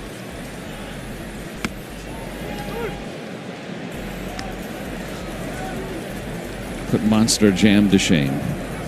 Easily. Well, Matson back out for a second inning of relief. He came out with a man on and nobody out last inning. And Dennis Santana getting loose now. Looks like there are designs for him to come in maybe even later this inning, depending on how it goes. For Matson. Struck him out. Oh, nice. Well, love getting calls every once in a while. Nice breaking ball. Seiya ain't so. See a slower breaking ball there from Matson. Stayed at the top of the zone, but he got the call. So many fastballs. Every once in a while you drop something like that, at the top of the zone, you get a call. And that strikeout presented by Coppers, protecting what matters, preserving the future.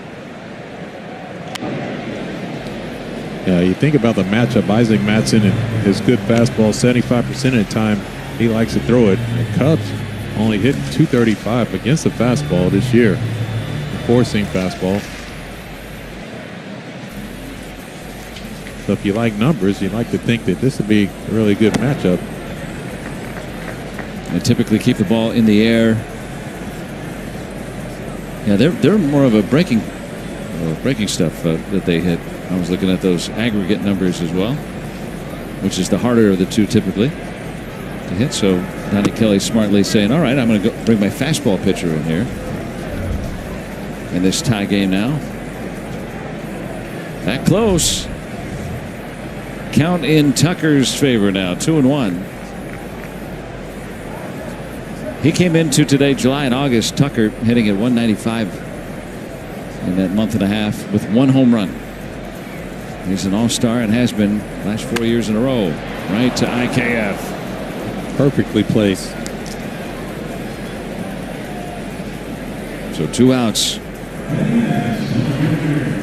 And Palencia. So they're bringing in their A guys too. It looks like each team going to go for a regulation victory today. Tell you what, I'm kind of gun shy now. Every pigeon that flies through the booth makes it feel like it's like an aircraft. Yes.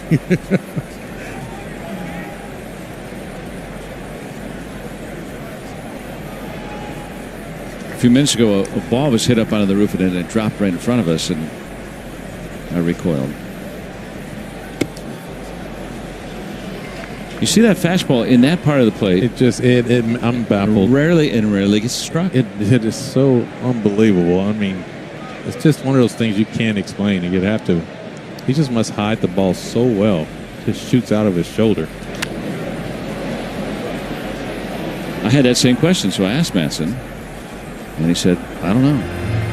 Yeah, I mean, yeah. He had some theories like we are doing too, but he doesn't really know never got either. the hit off himself. Yeah. He said it's been like that since high school. But nowadays we have technology. He could get in the batting cage and hit off himself. Yeah. Scoreboard says 1-2.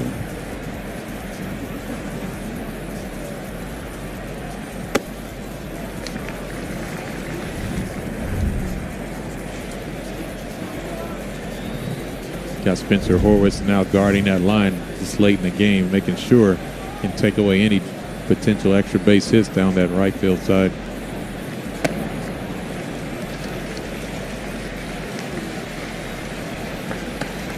Now the count full on Happ. Pete Crow Armstrong would be next for the Cubs. And that wind really starting to blow in from right field. 40,000 plus here today. There's a 2-out free pass. Yeah, Isaac Matson disappointed himself. But that might be it. Donnie Kelly's going to come out. Looks like we're going to go to Dennis Santana. For Pete Crow Armstrong, that's the matchup that they've identified here in this tie game. So Matson goes an inning and 2/3.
Dennis Santana coming on. Yeah, Dennis Santana. A lot of slider usage. You see those numbers. Opposing average of 197.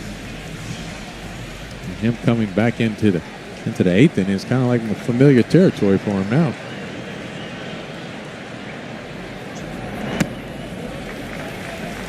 Well, if the Pirates assumed the lead in the ninth, he'd be in there anyway. Pete Crow Armstrong been on base all 3 times.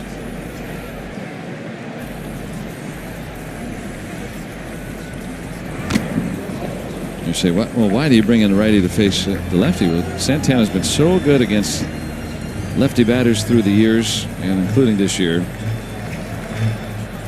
One of the best in baseball against lefties. See a 4-seam fastball. Just a little glancing blow. As catchers, those are the ones that give them the most issues. Wow. And that's how the inning will end. Happ caught stealing easily. That was a missile from Henry Davis. And Crow Armstrong will be left to lead off the bottom of the 9th inning.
Hey, take a look at Daniel Palencia's numbers. Opposing average 185. A lot of that comes through that good fastball. It's a plus fastball. Gets up to 102. Man, he can mix it up a little bit. Nice hard slider, 90 miles per hour. Andrew McCutchen has a chance to turn around that good fastball with his pencil.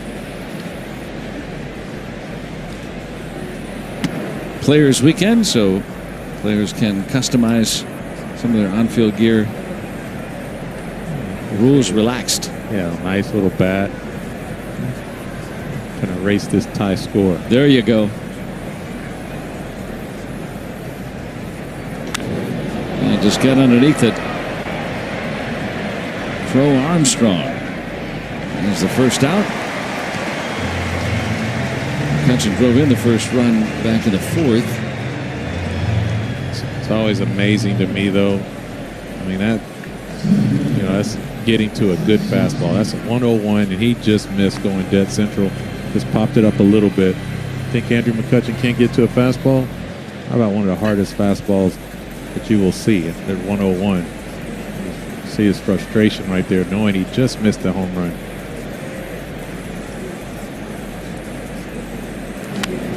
That's the old adage, right? You got some good heat like that, throw it past an older player. Not so with him. Oh, I stand corrected. 102 on that fastball.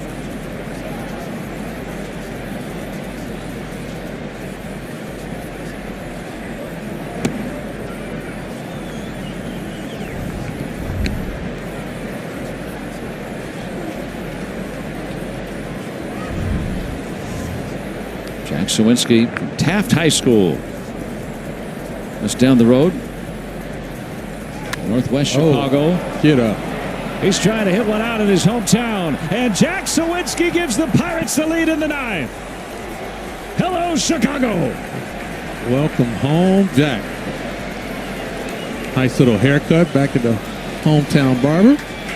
And some Oppo pop to give the Pirates a 3-2 lead. What a nice swing. And that's the Jack Sawinski that you can remember, going opposite field, backspin and carry. That's a nice piece by Jack, and his teammates are loving him for it. He just hit a home run on a pitch that was 101 miles an hour. Turn it around.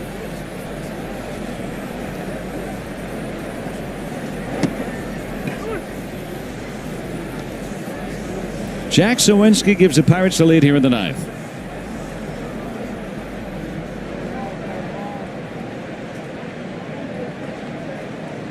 Pirates with a go-ahead home run here in the ninth, breaking a tie in Chicago. And leave it up to the guy who was born and raised here. Yes, indeed. 376 feet to opposite field. Oh, wow. A couple pitches up and in the Triola.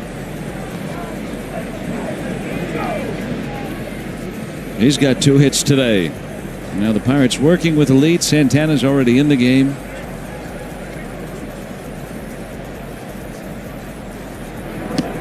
Another 1-run game for the Pirates. Quite the ball game. And you think about how the Cubs are looking at this. Oh, man, yes.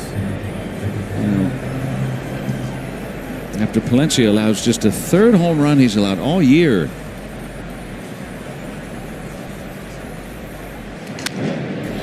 Past him. And the corner will get the second out. Jack Suwinski grew up a White Sox fan, even though he grew up on the north side. And he sticks it to the Cubs right there. That's what you want. Pitches in the middle of the plate. Get moved forward with some authority. Jack Suwinski, the strength and power showed up exactly when the Pirates needed it. And look at Isaac Madsen. He's feeling every bit of it. And that home run brought to you by UPMC. Jack Suwinski in Chicago.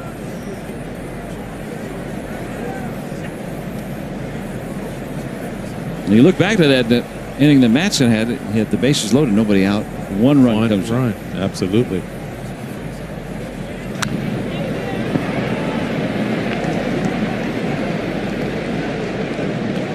Now it'll be up to Dennis Santana. Jack Suwinski puts the Pirates ahead, and the Pirates.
With a man on now, leading off this inning. It's so important to get this lead hitter, Pete Crow Armstrong. He can beat you in a lot of different ways. Keep him off the base paths. See Jack Suwinski depositing home run after home run. That was a big one. Dad cheering on the stands. He's got family here today too.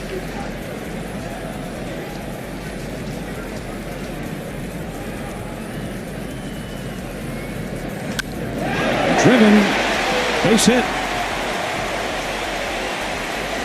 Tying run with wheels is on for Chicago. This is when it comes into play with Dennis Santana, his ability to control the running game just a little bit. Went with the slider down and away. Pete Crow Armstrong having a day. Finds himself on base for the third time. You really have to be on the same page of Henry Davis. Takes off on the first pitch. He's in there. And he goes over the bag. He's out. Oh, what a foible in the ninth by the Cubs. That was it.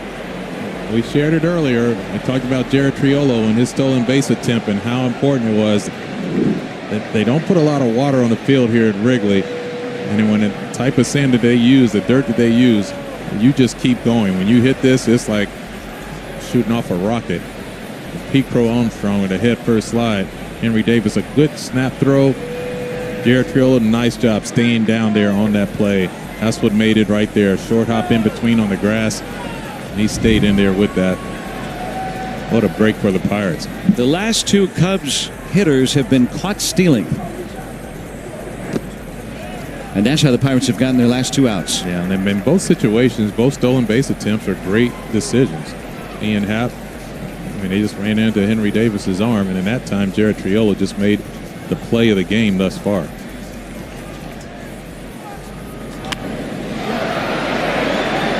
To Tommy Pham in left field for the second out. And just like that, Santana retires his first batter.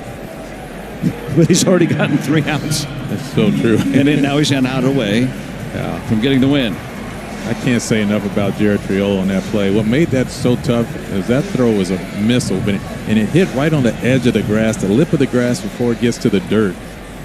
And his ability to stay down and keep that ball in front of him ended up falling in the glove, and he was able to finish that play off. What a play.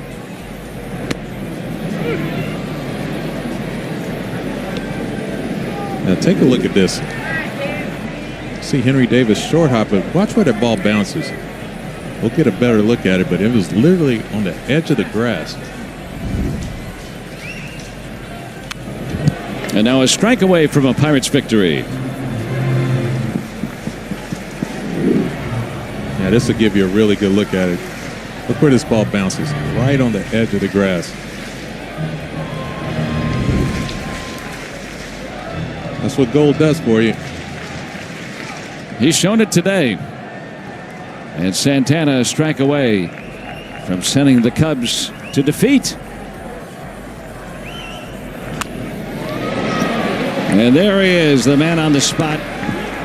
And the Cubs will fly the L flag today. They lose.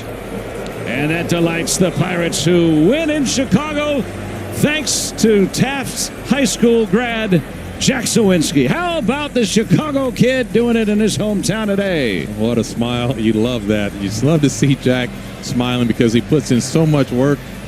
Today he gets to come home and be a big contributor to a W for the Pirates to end this losing streak. And the pitching staff once again shows up big.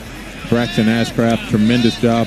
Another good start for him. I mean, can't say enough about what he's been able to do. And Dennis Santana closing it out. Big win for the Pirates. You like seeing that nice little day game. You have the rest of the evening off. Have a nice taste of a win.